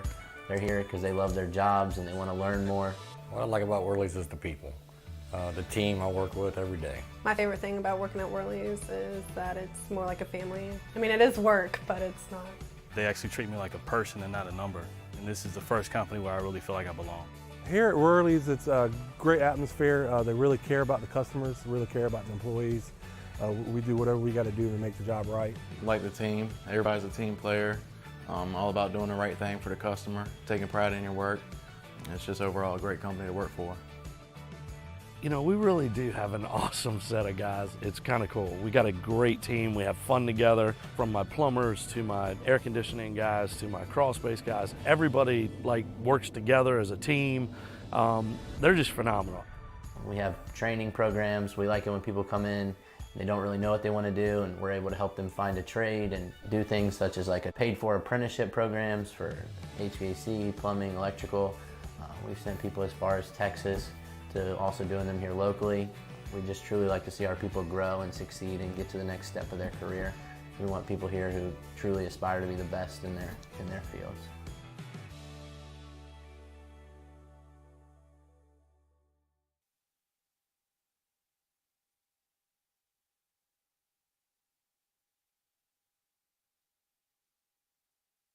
How much you earn has a lot to do with how much you learn.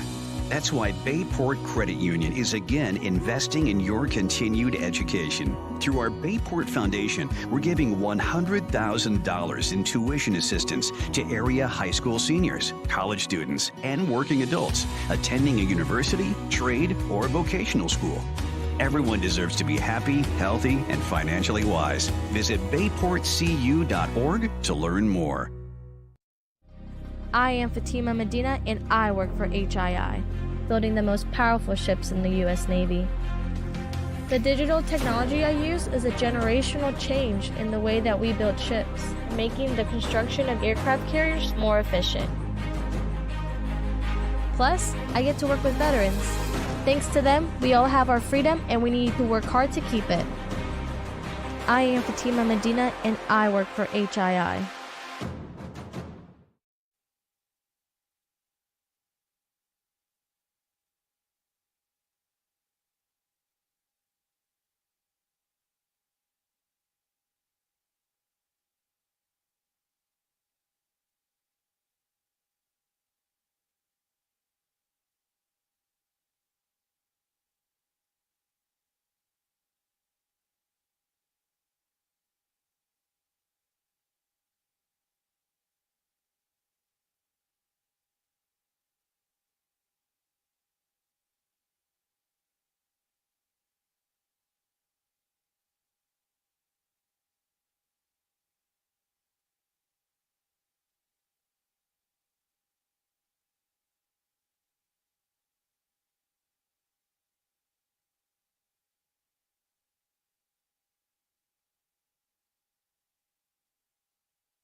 Welcome back, everyone. Halftime is over.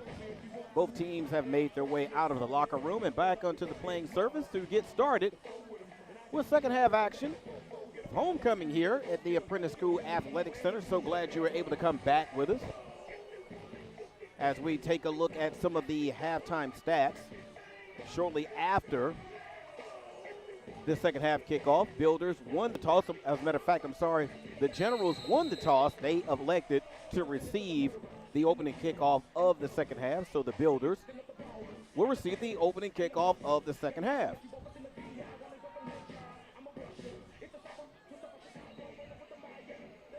Arturo Ramirez set to kick off.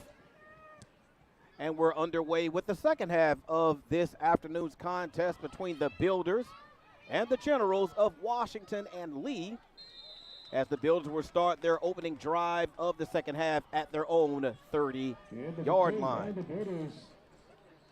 Some telling stats from the first half. Of course, the big one, the Generals are up by 18, 21-3.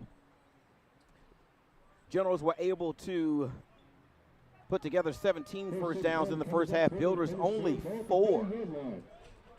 The Generals ran the ball 35 times for 150 yards in the first half. You heard me right. I said 35 as the Builders opened the second half opening drive with a run of their own. That drive is going to pick up about 5. This is going to make it second down and manageable upcoming for the Builders. Builders only ran the ball 12 times for 25 yards. Time of possession for the Generals, 18 minutes, 54 seconds. Builders, 11 minutes and 6 seconds. Second and 5.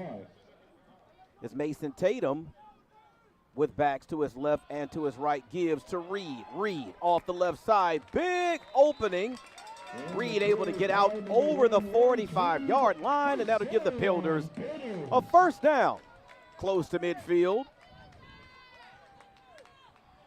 Mason Tatum went 5 for 10 passing for only 52 yards, no touchdowns in the first half. As you saw, Lawrence Reed, he was the leading rusher for the Builders in the first half. 4 carries, 33 yards. Seemed like it was a whole lot more than that, but it wasn't. 4 carries, 33 yards. Tatum in the offense.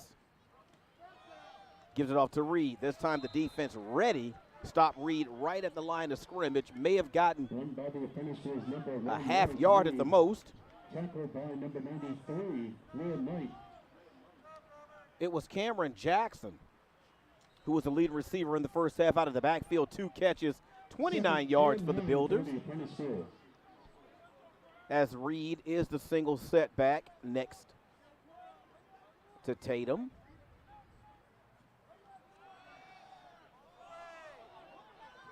The Generals rushed only 3, put everyone else back in coverage. Mason Tatum's pass goes incomplete to Ricardo Corpus. That is his first target of the afternoon, so that'll bring up 3rd and long now. 3rd and about 8, a long 8, closer to 9 upcoming for the Builders. Of course, Stephen Mirren, quarterback for the Generals, 6 of 9 for 107 yards. 1 touchdown. That touchdown to his running back.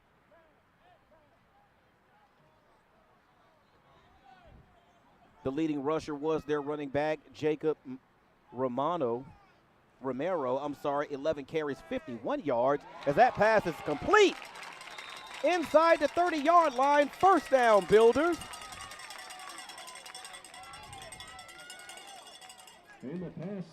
That catch by Takavian Petty. That is his first catch of the afternoon.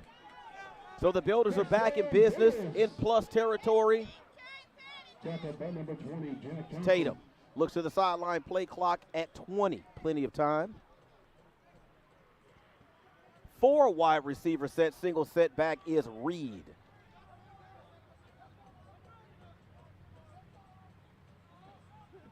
Generals only rush 3, but they come on a blitz as Reed is able to pick up plus yards on the blitz. Builders have a player slow to get up, and he goes back down. Tackled by number 92, Asmit Singh. Maybe a lower body injury.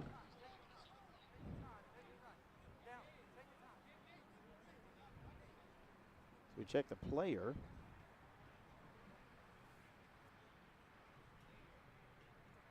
Not really sure. That may be the center. Not really sure if that was Aiden Custer. Now, it's 65, but I don't have a 65 on the Builder roster. Oh, yes, I do. That is Ryan Colossi.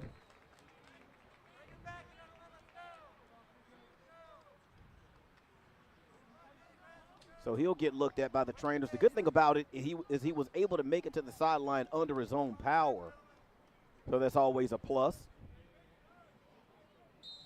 At the 23-yard line, 2nd and 5 for the Apprentice School.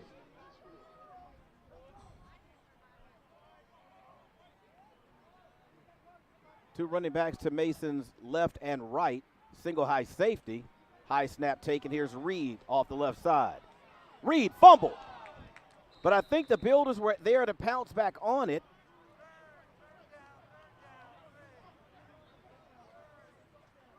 There in the vicinity to pounce on it was Petty. And that could have been disastrous for the Builder drive.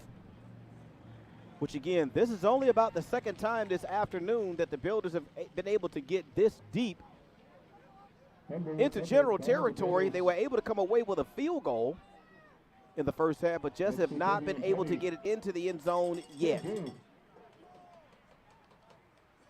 Two running backs. This is Curtis. Curtis Green. Test the middle of that defense. Did not pick up enough for a first down. So I think that's going to bring up fourth and, is that third or fourth? That's going to bring up fourth and really short. So it's going to bring up fourth and about a yard, maybe a long yard. Offense not coming off of the field. I would really like the Builders to be close to the line of scrimmage as they snap the football, but instead they're going to stay in the shotgun. Tatum. This is going to be close. And they give him the spot, and it's going to be a first down.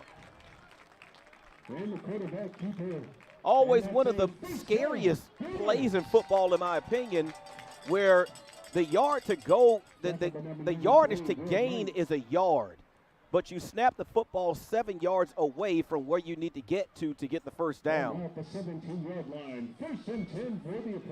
As a fan and an announcer, I don't understand the logic, but that is why I am not a coach.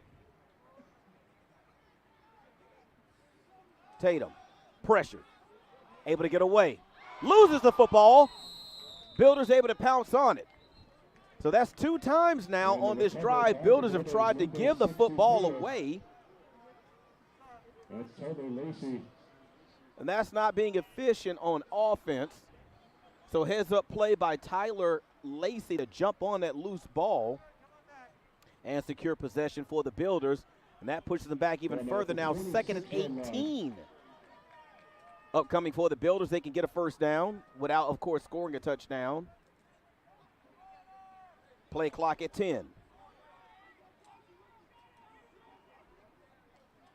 Tatum looks for his big wide receiver, Harris, who gets tangled up on the far side, loses his helmet. Connor O'Malley was in coverage. He and the receiver got tangled up. Their feet got tangled up. No flag. Incidental contact. So that'll make it 3rd and 18. We saw the Builders able to overcome a 2nd and 28 in the first half to set themselves up for an opportunity for a field goal. Let's see what they can do here. Curtis Green to the left of Mason Tatum. Play clock at 20, plenty of time. Safeties are high, of course. 4 right receivers set.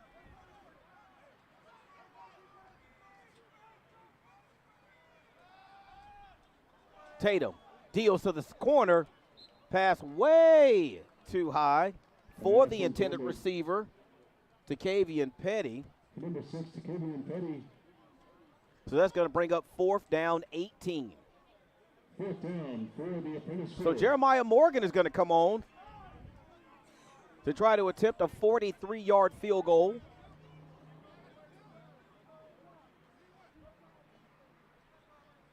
Wind does seem to be blowing as Jeremiah Morgan looks at the goalpost from the left to the right. Jeremiah Morgan. He does have the leg for this. The snap, the hold, the kick has just enough, and it is good.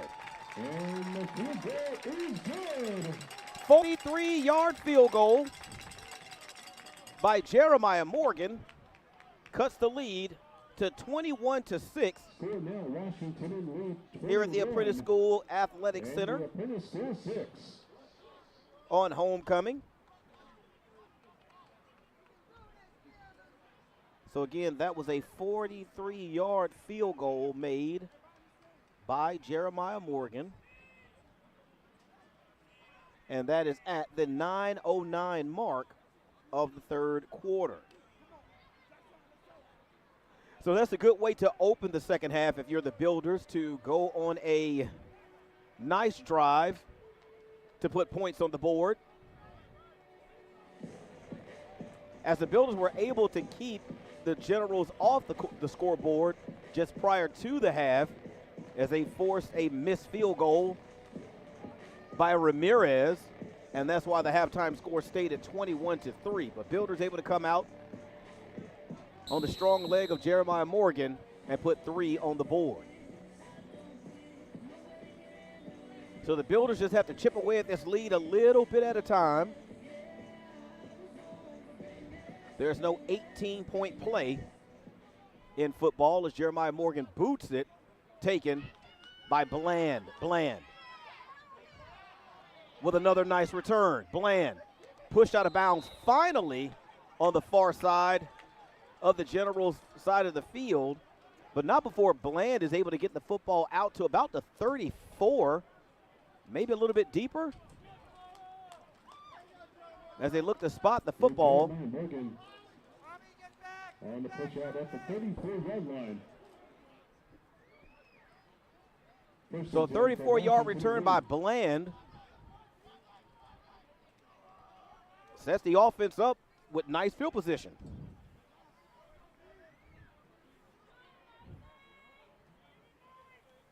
As Stephen Mirren runs the offense. Stephen, pitch. That pitch went to Josh Garcia, once again from the wide receiver position. Number 15, Josh Garcia.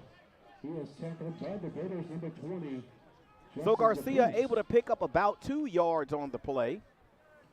8:40 left in the third. 21-6 is our score if you're just joining us. 1 yard on the run, 2nd and 9. Jeremiah Morgan with a 43-yard field goal. Builders trail by a score of 21-6 as Mirren looked to pitch. Pitch man was taken away, so Mirren just tried to pick up what he could, and it looks like he may have picked up a loss on the play. Carried by Washington and lose number 6, Stephen Mirren. Clock continues to run.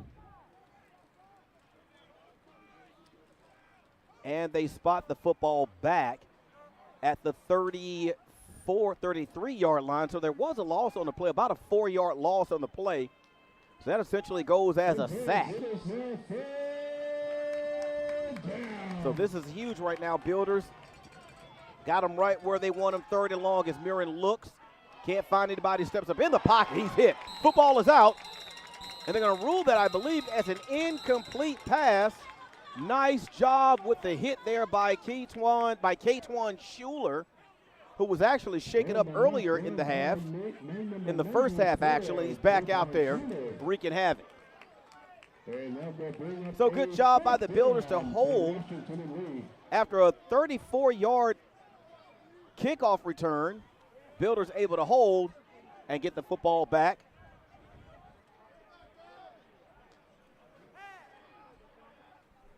Everett Anderson set the kick. Anderson's punt, a good one. Nice high coverage kick. Fair catch taken by the Builders. Inside their own 24-yard line is Petty.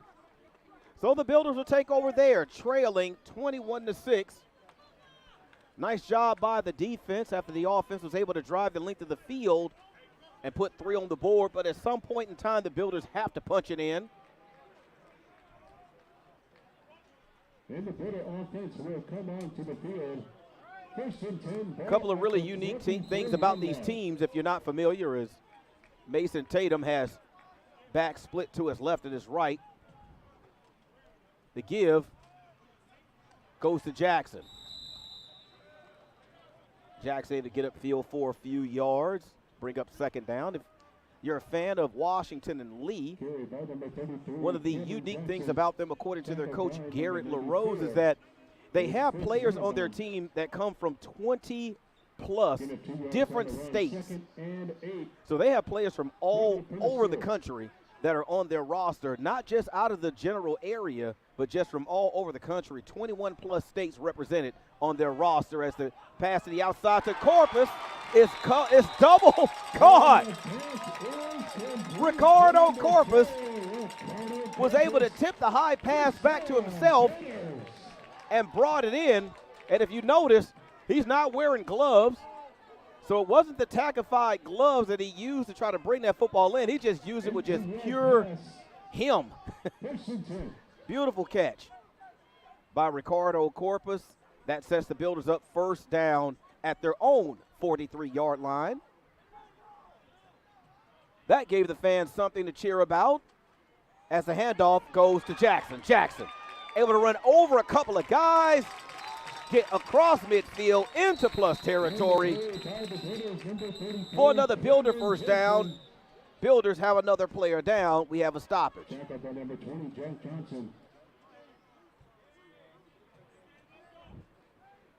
That's Alden Custer, the center for the Builders, a 6 foot, 300-pound junior. And as the trainers take a look at him, we will step away. 21-6 is our score. We'll be back.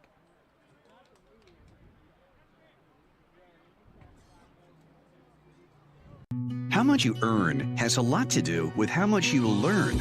That's why Bayport Credit Union is again investing in your continued education. Through our Bayport Foundation, we're giving $100,000 in tuition assistance to area high school seniors, college students, and working adults attending a university, trade, or vocational school.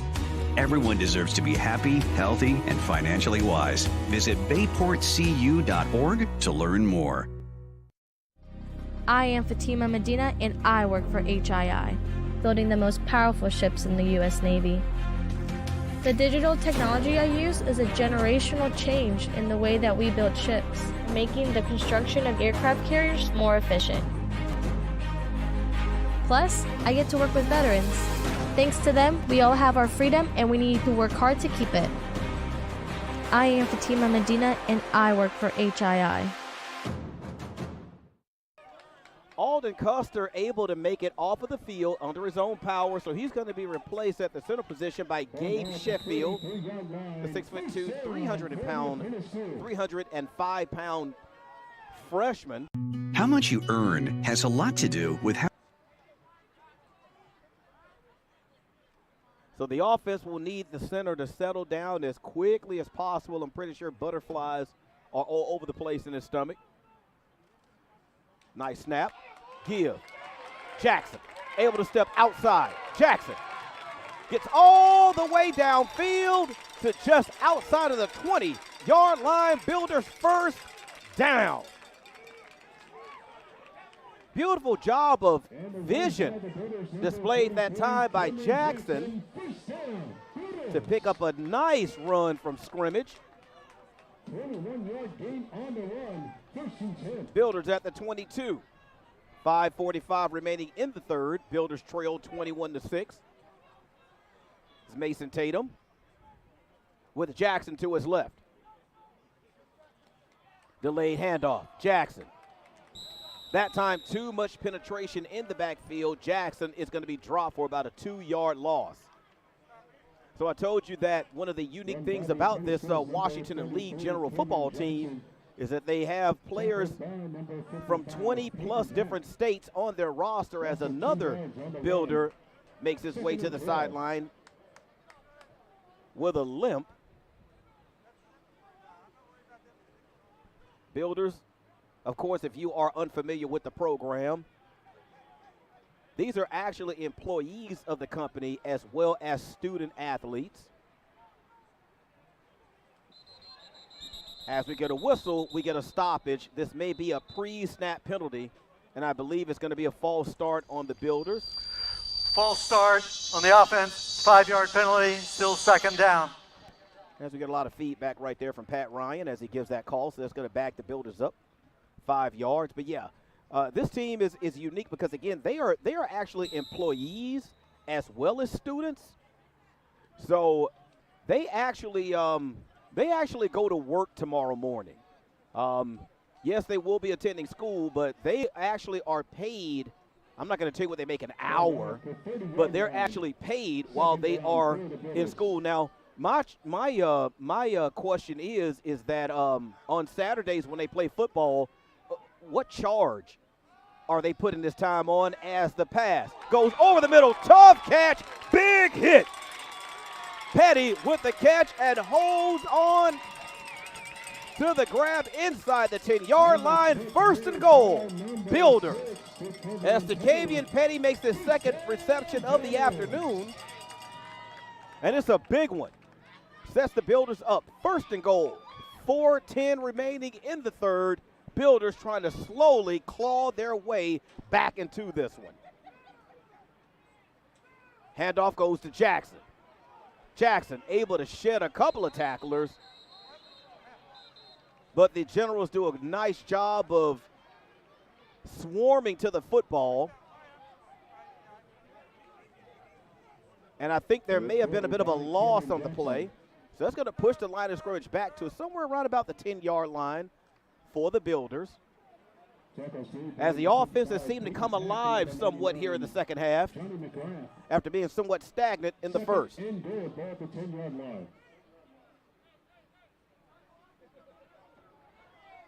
Builders must come away with a touchdown here. Pressure. Pass delivered and tipped away. That was nice coverage. You have to admit, that was nice coverage by the Generals on that play. Is Jack Jackson able to poke that one away? It's going to bring up 3rd down and 10. Pass is incomplete. It is now 3rd down for the Apprentice School. So if you coach Brown at some point in time, as we get deeper into this game, the decision to go forward on 4th near the goal line is going to start to become a thing. Here's Tatum. Tatum, pressured. Tried to deliver the pass. I believe that may be Blair. That was Tim Blair, but the pass was broken up by, I believe, Jalen Todd from the linebacker position. So the Builders are going to have to settle for 3 again.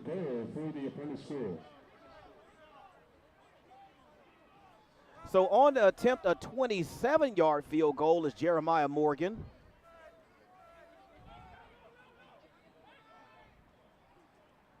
Builders with some personnel issues. Play clock at 5, 4, 3. They may be able to get it off, and they do. Kick is up, and the kick is good.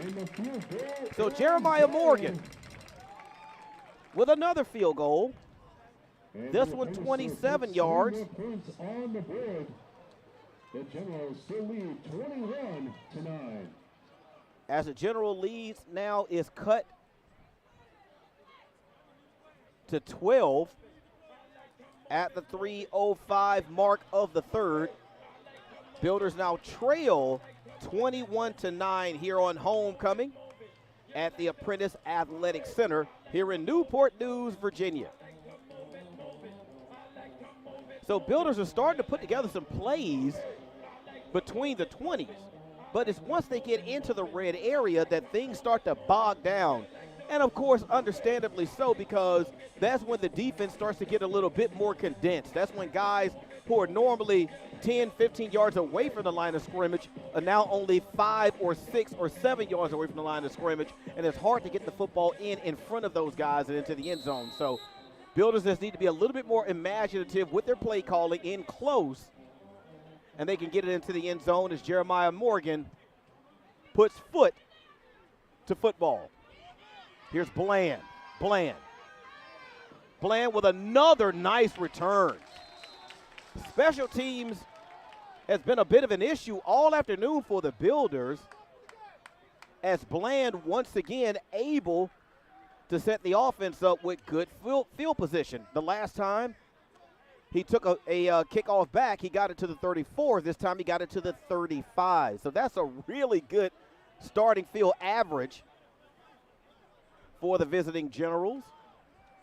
As, of course, Steve Murin is back out on the playing surface. Single set back to his right. And we get movement. False start, number 79 on the offense. 5-yard penalty, still first down. That's Tyler Halliday, the 6'3", 330-pound senior. So when a guy that big starts moving, everybody in the city can see that one. So it's going to back them up 5, make it 1st and 15 from their own 30.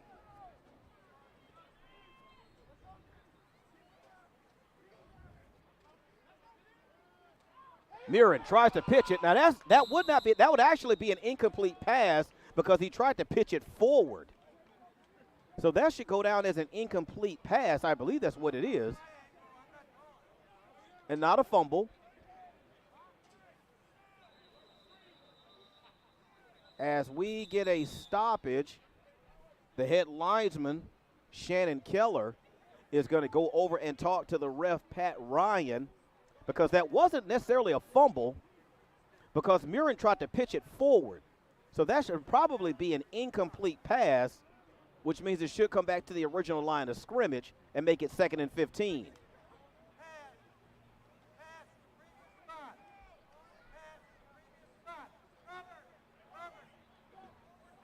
As you can, the field mic is picking up the referee, as you can hear him explaining things to the rest of the crew. So everything is where it should be. The ruling is that it was a forward pass. Got a lot of feedback there in the. Going back to reset the ball, 2nd and 15. Okay. All right, so order has been restored, and we're back ready to play. Empty backfield now for the Generals. Player goes in motion to see exactly what type of defense the Builders are in. Nobody moves, so the Builders in a zone defense. Player in motion. Pitch. Builders with an opportunity, and they take advantage of it. So a very short gain by Josh Garcia on the pitch. Builders, Johnny on the spot with the tackle. So I think Garcia only picked up 1 yard on the play. So here's a big opportunity for the Builders. Will the Builders dial up some pressure on Murin to force him to decide early what he wants to do with the football? Again, player goes in motion. That's Garcia to see what defense the Builders are in. Once again, Builders in a zone. Here's Murin. He's going to keep it. Nope, he's going to pitch it.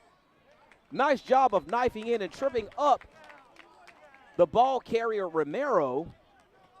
Romero able to pick up about 5 yards, but that is going to leave them well short of a first down. So 4th down and about 8 upcoming. So the Generals are going to kick it away. So nice job of defense. You can see some of the energy starting to come back to the sideline as Everett Anderson gets set to kick. As Bland is one of the returners yet to receive. This one is probably going to bounce. Builders take a fair catch, and that's Petty. So the Builders are going to take over there. 1 minute and 16 seconds left in the third. If the Builders are able to put together some type of scoring drive as far as touchdown goes, this game is going to get that much more interesting as Mason Tatum brings the offense back on the field. And we start to see some semblances of life in this offense because in the first half, everything looked lackadaisical and not a lot of energy. But we're starting to see some energy infused into these guys.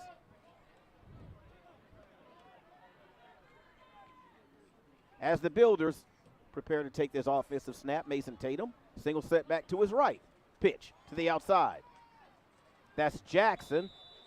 Jackson able to pick up positive yards on the play, not much, maybe a yard. Number 33, Cameron Jackson. Clock continues to tick. We're now down to 1 minute remaining in the third. Gain of 2 yards. Both teams with all of their timeouts. 2nd and 8 coming up for the Builders. Curtis Green, the single setback now next to Tatum. Play clock now at 15.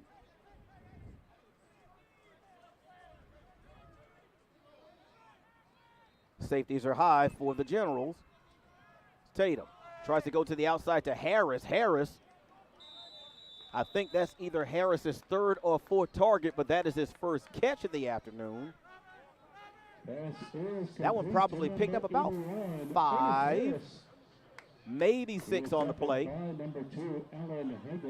So that'll make it third down and about 3, close to 4 for the Builders, as we're now down to 9-8. Will Mason get the snap off before the clock in the third expires? He will not.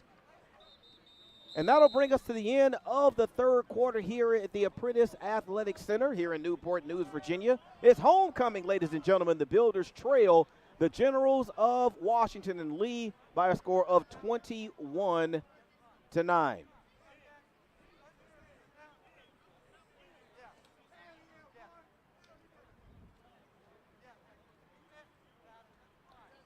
Referees are having a discussion about something in particular. Not really sure what that is. How much you earn has a lot to do with how much you learn.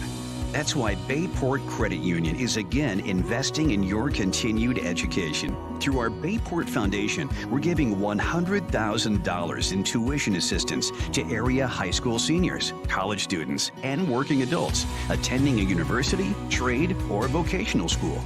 Everyone deserves to be happy, healthy, and financially wise. Visit bayportcu.org to learn more.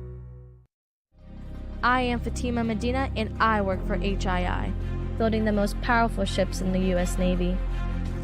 The digital technology I use is a generational change in the way that we build ships, making the construction of aircraft carriers more efficient. Plus, I get to work with veterans. Thanks to them, we all have our freedom, and we need to work hard to keep it. I am Fatima Medina, and I work for HII. We're now into the fourth quarter of action here at homecoming as the Builders nearly turn it over on that 3rd down and 3 pass play. And the pass is incomplete. That will bring up a 4th So down. that's going to bring up 4th down and 3. Builders set to punt it away.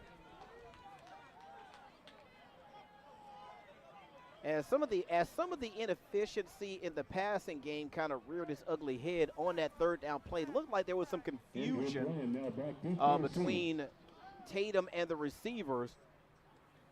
Actually, the back that was in coverage was in better position to make the play than the wide receiver. That's why we almost had a turnover as we had some personnel problems. Play clock is down to 0, and this is going to be a delay of game penalty on the Builders.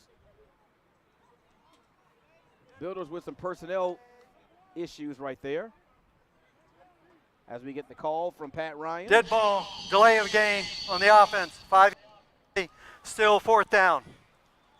I think some of the feedback problems we may be experiencing, the audio speakers to the field may be up a little bit too loud. So it's going to make it 4th down to 8 as Jeremiah Morgan set the kick. That one goes end over end. Once it hits, it should run a little bit. And it did run just a little bit. So the Generals with excellent starting field position, they'll start their next drive at their own 40-yard line. And the defensive adjustments that the Builders made at the half have really, really been showing up here in the third quarter. Let's see if they continue to show in the fourth quarter as the Generals just haven't been able to get anything going after running the ball 35 times in the first half. offense hasn't been as efficient here in the second half as the Builders flood the line of scrimmage. Give us to Romero, and he's stopped in the backfield. Builders are starting to bring more than they can block up front as Rashard Phipps makes that tackle, and then he comes off the play, maybe cramping a little bit, I'm not sure. But again, Builders with 5 down linemen. Again, trying to overload the line of scrimmage and take away the rush lanes as Miriam pitches to the outside. Builders able to get there once again and stop Romero in the backfield. No gain. So again, the defensive adjustments started to take shape, and they're going to try to force Mirren, who really doesn't pass much at all in the offense. They're going to force them to have to throw over the top of the defense. So third down and about 10 and a half upcoming here for the offense. Anthony Crawford, the single setback next to Mirren. Mirren looks, has someone over the middle. Pass gets there. Oh, and they're going to throw the flag. They're going to say Benny Nina got there before the football. The intended receiver on the play was Marcus Payne. But the officials are going to say that Marcus Payne was contacted before the football got there. Builders are saying it was tipped at the line of scrimmage. But I think that argument is going to be for naught. Defensive pass interference number 7. Penalty will be enforced 15 yards from the previous spot and a first down. So that'll push the football over into plus territory. New line of scrimmage for the Generals, the 45-yard line of the Builders, 13:29 remaining in the quarter, really in the game. It's a huge penalty.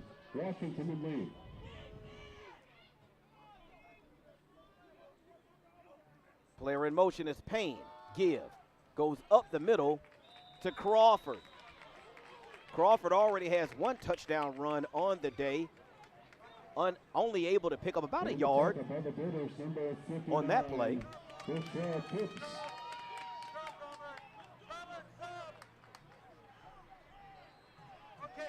Gain of 1 yard on the run. Second down and 9. 13 minutes left in the ball game here. Builders trail 21-9. Player in motion. Once again, Romero is stopped.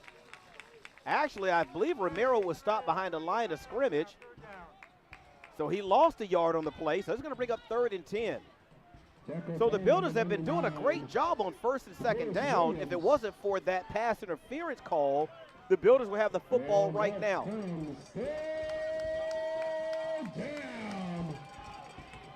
So the Builders have had success rushing 5 down linemen. This time, they're going to do the same thing again. Builders crowding the line of scrimmage. Mirren steps back. Pressure. Tries to deliver over the top. Pass falls incomplete. Pass intended for number 18. Ian Evans was the intended receiver. He had actually gotten behind the defense, but the pressure was enough to cause Mirren's pass to go incomplete. And believe it or not, ladies and gentlemen, when it comes to playing defense, it isn't always about getting sacks on the quarterback. If you can just affect him, if you can get him to rush his throw or not trust his eyes just a little bit, then that can cause him to easily throw it incomplete or throw an interception. So good job by the defense to get the football back. Here's the punt. Directional punt taken by Petty. And he stopped right there. So the Builders will take over 1st and 10 at their own 10. 12:01 left.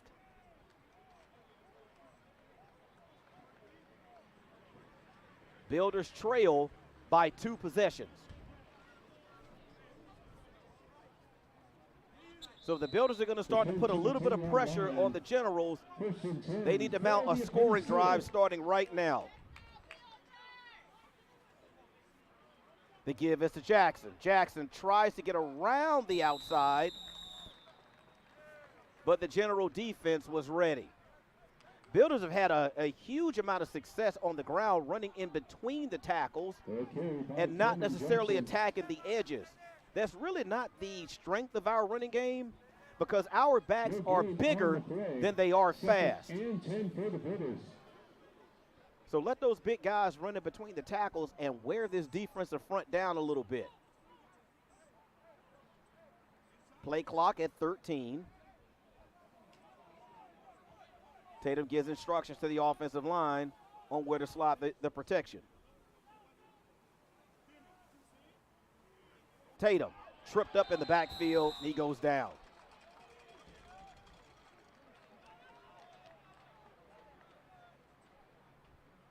I believe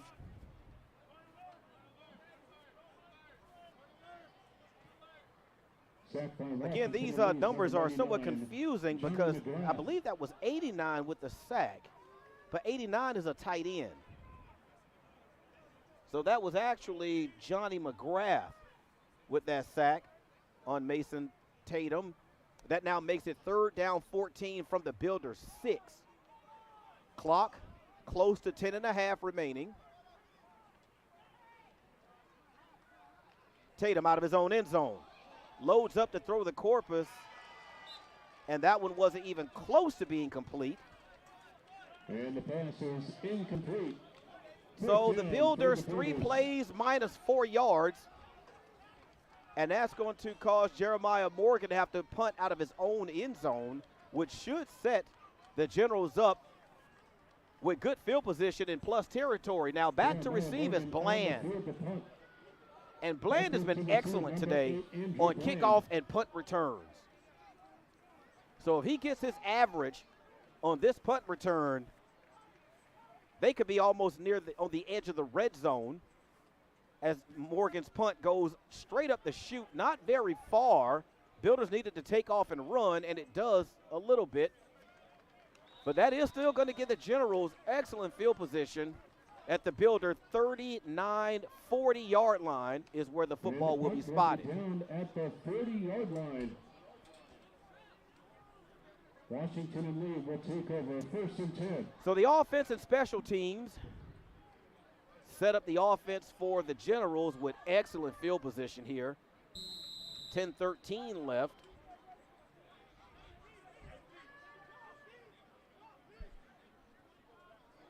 Romero, the single setback. Romero with the give. Romero finds a hole. Able to surge upfield for 10. Moves the line of scrimmage from the 40 to the 30. The run by number 10, Jacob Romero. Jacob by number 7, Benny Mina.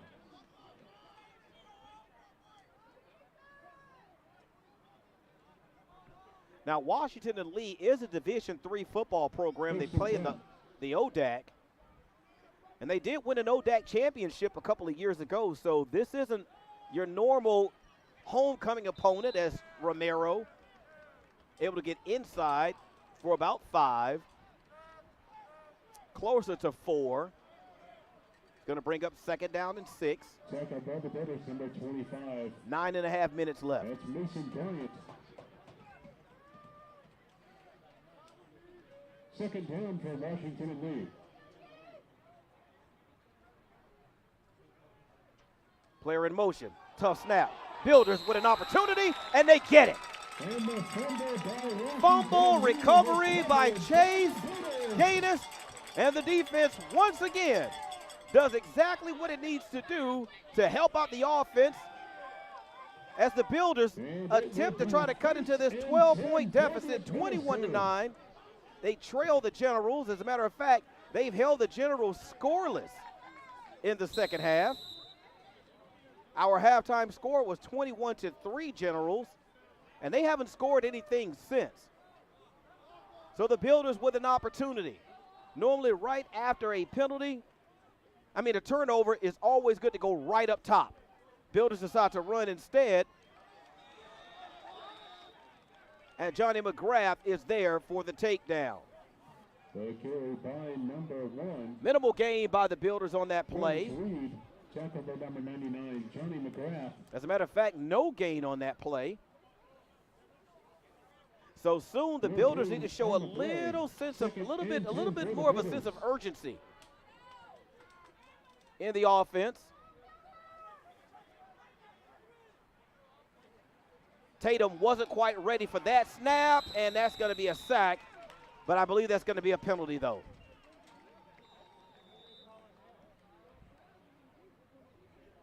Miscommunication between the quarterback and the center. The center snapped the ball too soon. That's going to be a procedure penalty on the Builders. Holding offense number 75. Is the decline. The result of the play, 3rd down. So they'll take the play, which is the sack, and the sack is going to bag the Builders all the way up inside their own 20 to about the 17-yard line.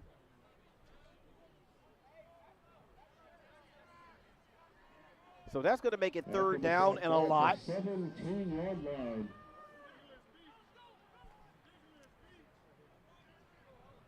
Third down at 22. Builders may just try to run something safe here to not run the risk of turning the football over in their own zone, but instead Tatum takes off. Long way to go, tough. There's the flag. That was horrible. And that is the kind of hit that everyone is trying to take out of football, as Mason Tatum had obviously given himself up on the play. This is going to be a personal foul penalty, and depending on how they saw it, it could possibly be targeting. The ball is spotted at the 30-yard line.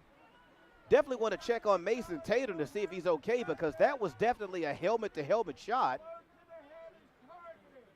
He had clearly given himself up on the play, but Uno Carter decided to take it just a little bit further and put one final hit on the quarterback, and the flags came out.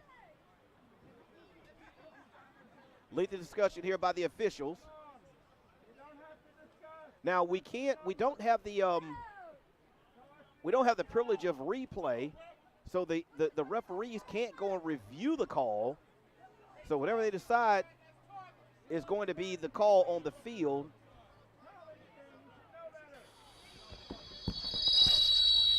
We have personal foul with targeting number 32 on the defense.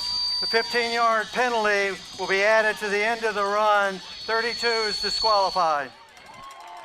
Well, they called targeting on 32, but I thought the targeting was actually on Christopher, which is what Vincent Brown is telling them. It wasn't 32, it was actually 1.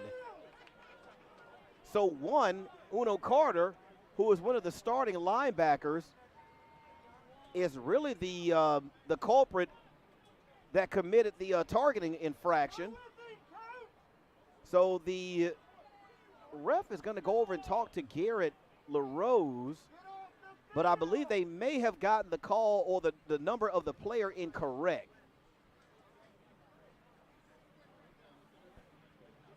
Now the official said that Will Mahmoud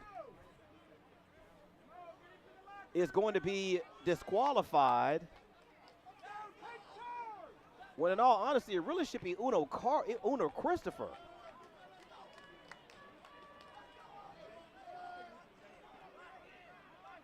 Okay, I think they've cleared it up. Let's see what they say. Correction. The number of the player disqualified is number 1 for W&L, not 32. Okay, so it's been sorted out. So Uno Christopher, his afternoon is done at the 8:02 mark of the fourth quarter. And that allows Will Mahmoud to stay in the ball game at the linebacker position. Tatum steps up, looks to run again. Tracked down from behind by number 32. The run by number Will 12, Mahmood. Mason Tatum. Tripped up by number 32, Will Muhammad.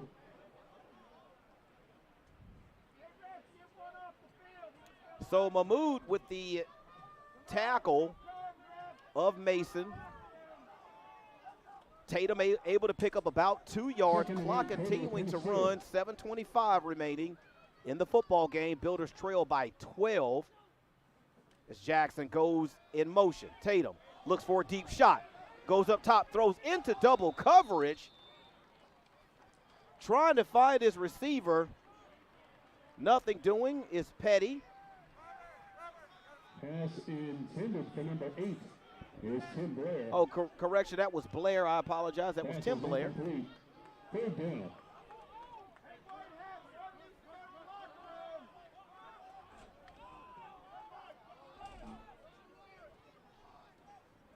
Tim Blair makes the long walk back to the line of scrimmage.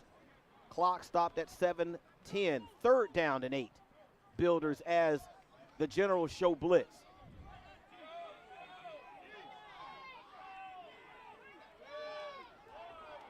As we get a timeout, did he get it before the play clock expired? Timeout, And Apprentice. they did. So the Builders able to call the timeout just before the play clock expired. So the Builders will hold on to that 5 yards of real estate. Tell you what, let's take a break. We'll step away. We'll be back.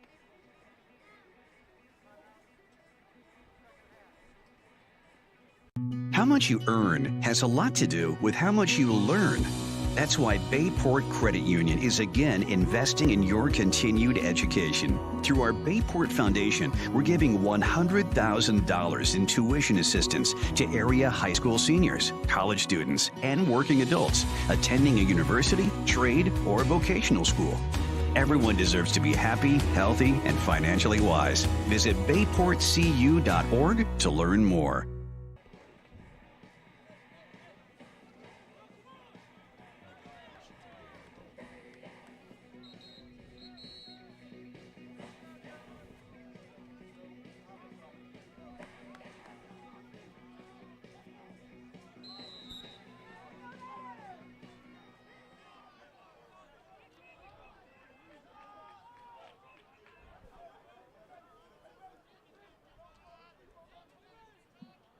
$7:10 remaining in the ball game.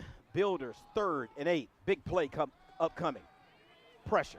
Tatum drops the football, but the Builders are able to jump on it. Tatum had an opportunity, just could not hold on to the football. So the Builders are going to punt it away. As the clock continues to tick, we're now down. Now we're under 6:50 remaining in the ball game. Builders trailing by 2 possessions. So Jeremiah Morgan looks set to send it back over to the offense of the Generals. Bland back to receive.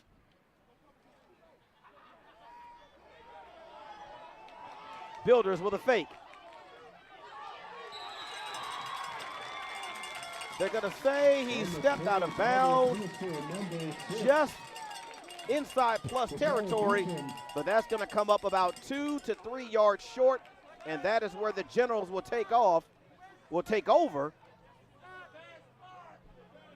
So according to the spot, that is going to be first down Generals. Builders come up just a little bit short on the fake. So I like the aggressiveness by the Builders. They've been playing pretty well on defense. So Coach Vincent Brown decides to take a gamble. It didn't quite work out. But he's been able to depend on his defense really quite a bit here in the second half. As again, they have held the Generals scoreless. So 6:20, Builders need to get the ball back as quickly as they possibly can. Builders load up the box. Player in motion is Bland. Handoff goes to Romero. Builders stuff them at the line of scrimmage. Maybe there's a half-yard gain. As the clock is stopped, I believe there may be a, nope, no timeout. Number 56, Chandler Perry, and number 25. Coach Brown's allowed them to continue to play. Builders have 2 timeouts, trailing by 12. And 9. Don't look for the Generals to snap this football soon.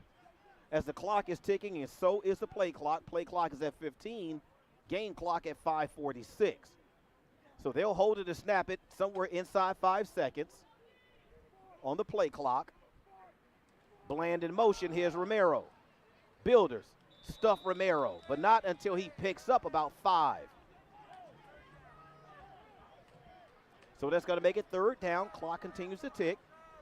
Talk about the Builders, number 40. Builders with an opportunity to get off the field and get the ball back for the offense here. So by the time the Generals snap it, we'll be inside 5 minutes, I believe. Builders in a zone, loaded up the box. Game clock now at 5 minutes, play clock at 10. Builders got to get him off the field here, as Murin is going to be short, I believe. He's going to be short by maybe a yard. But at any rate, the clock is going to continue to tick. They're going to bring everybody to the line of scrimmage. They may just let it run down and let the play clock run out and try to take a timeout and just punt. But right now for the Generals, it's all about eating up this clock. They may not even snap it. Well, yeah, they do. Depending on the spot. He may be a little bit short, but it's all going to come down to the spot. Now, normally when an official puts his foot down, he spots the nose of the ball on the inside of his foot. So they try to eyeball it. I think they're going to measure. And that's what they're going to do. So they're going to measure this. And it's extremely close. Now, from my vantage point here in the press box, again, the Jimmy Wilson press box, it looks like they may have gotten it, by centimeters. They stretch the chains. I'm being blocked by the head linesman. And it's short, so the Builders hold.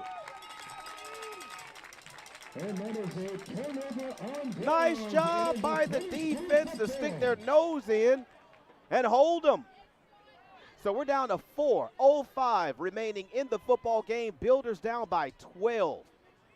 So some sense of urgency has to now go into the offense to try to get down the field and get into the end zone. Not kick a field goal, but get into the end zone.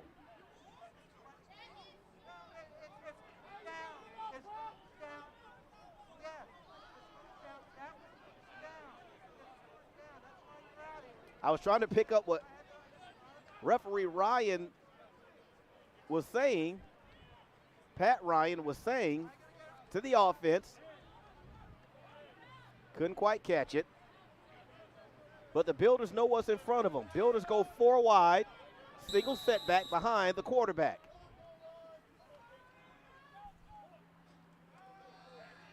Tatum with time, looks.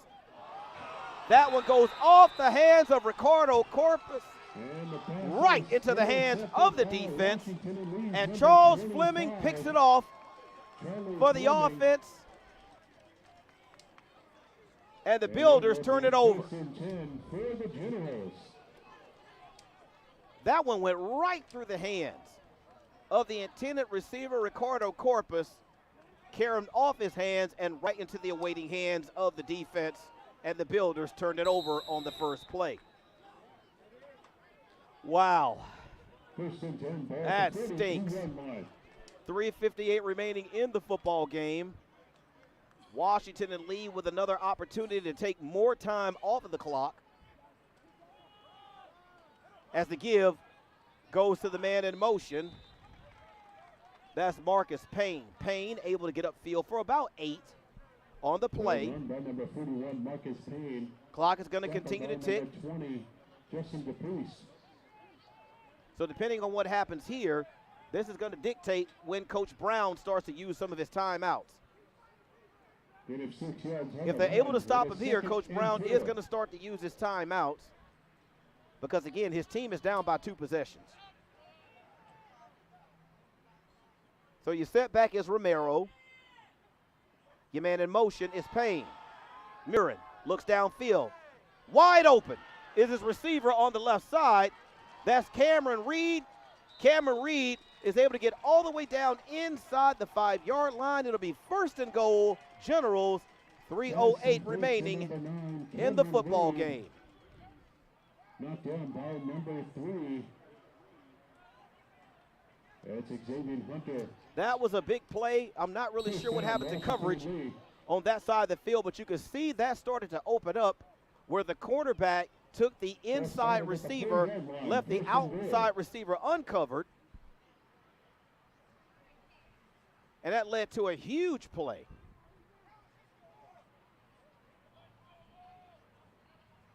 So now here's Mirren with Romero in the backfield next to him. Payne in motion. Payne with the handoff. Payne circles and gets in.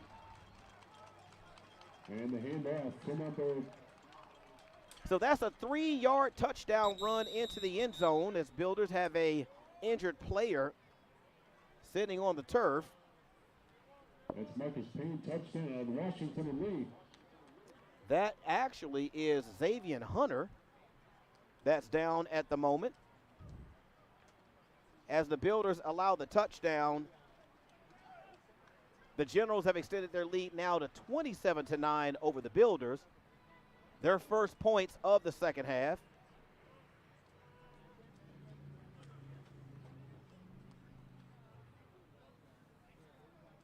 As Xavier Hunter is up and making his way off of the field under his own power. That is always a good thing.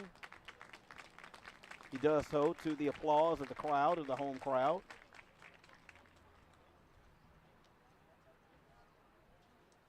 So the point after upcoming, after the 3-yard touchdown run by Marcus Payne, at the 2:37 mark of the fourth quarter, sorry.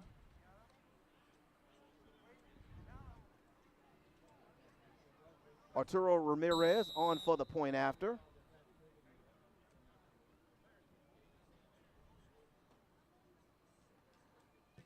The snap, the hold, and the kick, all three are good. So 28-9 is our score here. 2:37 remaining in the football game on homecoming here at the Apprentice Athletic Center. As Coach Vincent Brown and his team come into this afternoon's contest with an overall record of 1-2. Generals come in with a 1-1 mark. They were actually on a bye week last week. Last played Methodist University. They beat them by a score of 54-14. This is a team that ran somewhere upwards of about 66 plays. Had about 535 yards of offense in that game. So they run a lot of plays. Remember, I told you, they ran the ball 35 times in the first half. And that's just runs. So they attempted 9 passes, 35 run plays. So they actually attempted 44 plays. They ran 44 plays in the first half. 44. That is crazy.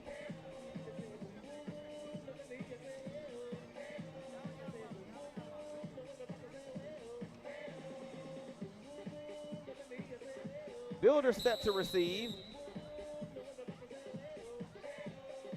A little over 2.5 remaining.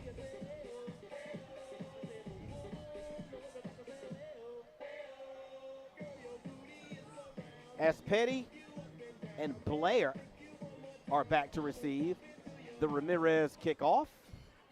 Ramirez booms this one all the way into the end zone, and the Builders will start their next drive at their own 25-yard line. The Apprentice School will begin their drive at the 25-yard line. Builders down by 3 scores, 28-9.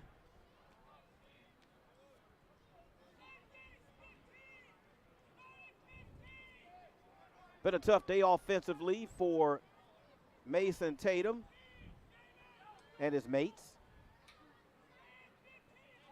Play clock now at 10.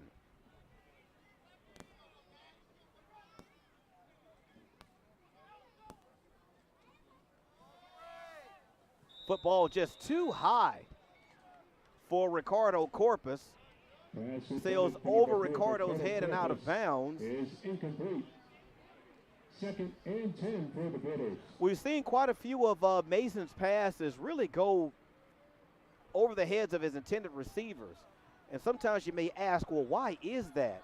A lot of times, folks, that has to do with footwork. If you aren't, as the Builders aren't able to maintain their footwork, Dead ball, false start, number 62 in the offense. 5-yard penalty, still second down. So that is going to move the Builders back 5 yards. And a lot of times, if a quarterback isn't properly stepping into his throw, he can't really drive the football and keep it on line to the wide receiver. So a lot of times, a little bit too much air kind of gets underneath it if he's throwing off his back foot. That was a little bit better pass. As Ricardo Corpus makes the catch, able to get back the penalty yards and a little bit more. Look like about maybe a pickup of about 8 on the play. So it's going to make it 3rd down and about 8. It is 8 yards on the pass. 3rd down for the Builders. 2:06 remaining. Tatum looks to throw. Tries to get it to Harris. Harris was able to get a hand on it, but it goes incomplete. So now it's going to bring up 4th down.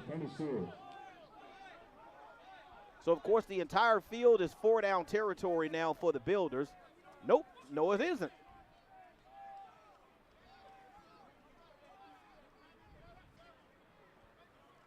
Once again, that's why I do the call. I don't coach. So Jeremiah Morgan is going to be back to punt this one away. 2:01 remaining in the football game. Things haven't quite gone the way the Builders would have hoped for, as Jeremiah Morgan gets off his best punt of the day, a booming punt that Bland was going to let go but decides to pick it up. Okay, so the officials whistled the play dead because Bland looked at the football and he started to walk away from it. So they're going to mark the ball dead right there where Bland saw it and walked away from it, but all the way back on the other side is a penalty flag.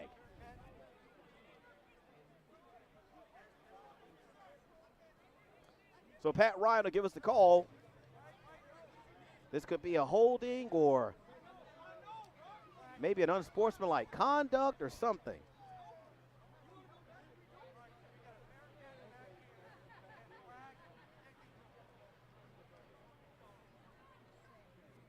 I'm trying to eavesdrop here, ladies and gentlemen, if you're wondering why I'm quiet, because the field mic can kind of sort of pick up Pat Ryan's conversation, and I want to see if I could give you the call as breaking news before Pat even gives it. He isn't talking to Coach Brown, so whatever's going on isn't against his team. He's actually talking to Coach LaRose. So whatever is going on, it has to be something against the Builders, I believe.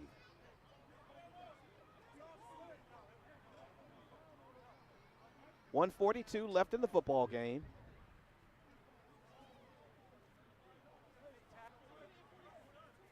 We've had some very lengthy discussions today for the officiating crew.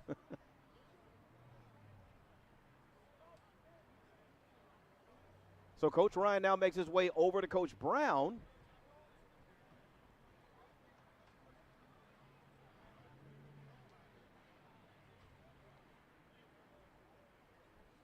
I think what we should do next week is give the officials an opportunity to, or the means to be able to send email, because these calls are taking a long time.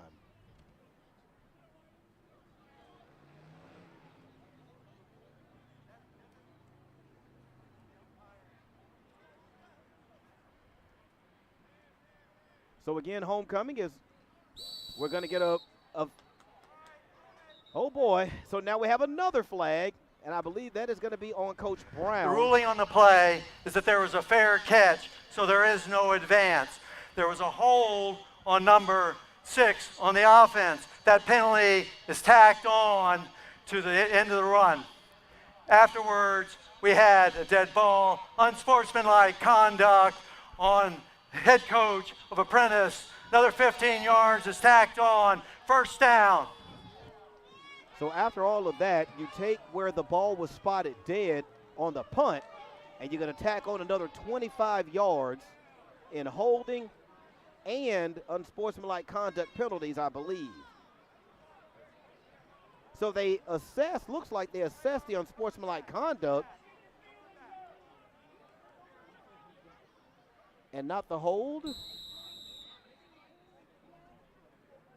Okay. It didn't look like they marked it off 25, but they did. So we're back into action. Romero will get the handoff up the middle, and he's going to be put down there as the clock continues to tick. We're now down to about a minute and a half remaining in the ball game. Builders not using their final 2 timeouts of the contest. They're down by 3 possessions. 28-9 is our score currently. That's Josiah Ashby. 2nd down and 9. So with the way things are progressing at the moment, it looks like the Generals are going to take they're in victory formation. They'll take a knee. They'll allow this last minute and 3 to run off of the clock. And with that, number 6, Stephen Murren, their record will improve to 2-1 on the season. Builders will fall to 1-3. Again, after a historic season last year with a 9-1 record, Builders not quite finding the same success early on in the season this year. But there's still a whole lot of football left to be played, ladies and gentlemen. This one didn't go as we hoped it would, and that's okay. So the Builders will get another opportunity to come back next week and try to get back to their winning ways. So as the clock ticks down to the final 20 seconds here in the contest, both teams will not run another play. They will all meet up at midfield and show sportsmanship by shaking each other's hands. So definitely not the ending that we hope for here on homecoming weekend, as a matter of fact, for the Builders, as they will fall to the Generals of Washington and Lee by a score of 28-9. So with that, folks, we're going to say good evening. Thank you so much for joining us, Builder Nation. Come back with us next week. We'll try to see if we can get back to our winning ways. Once again, the final here.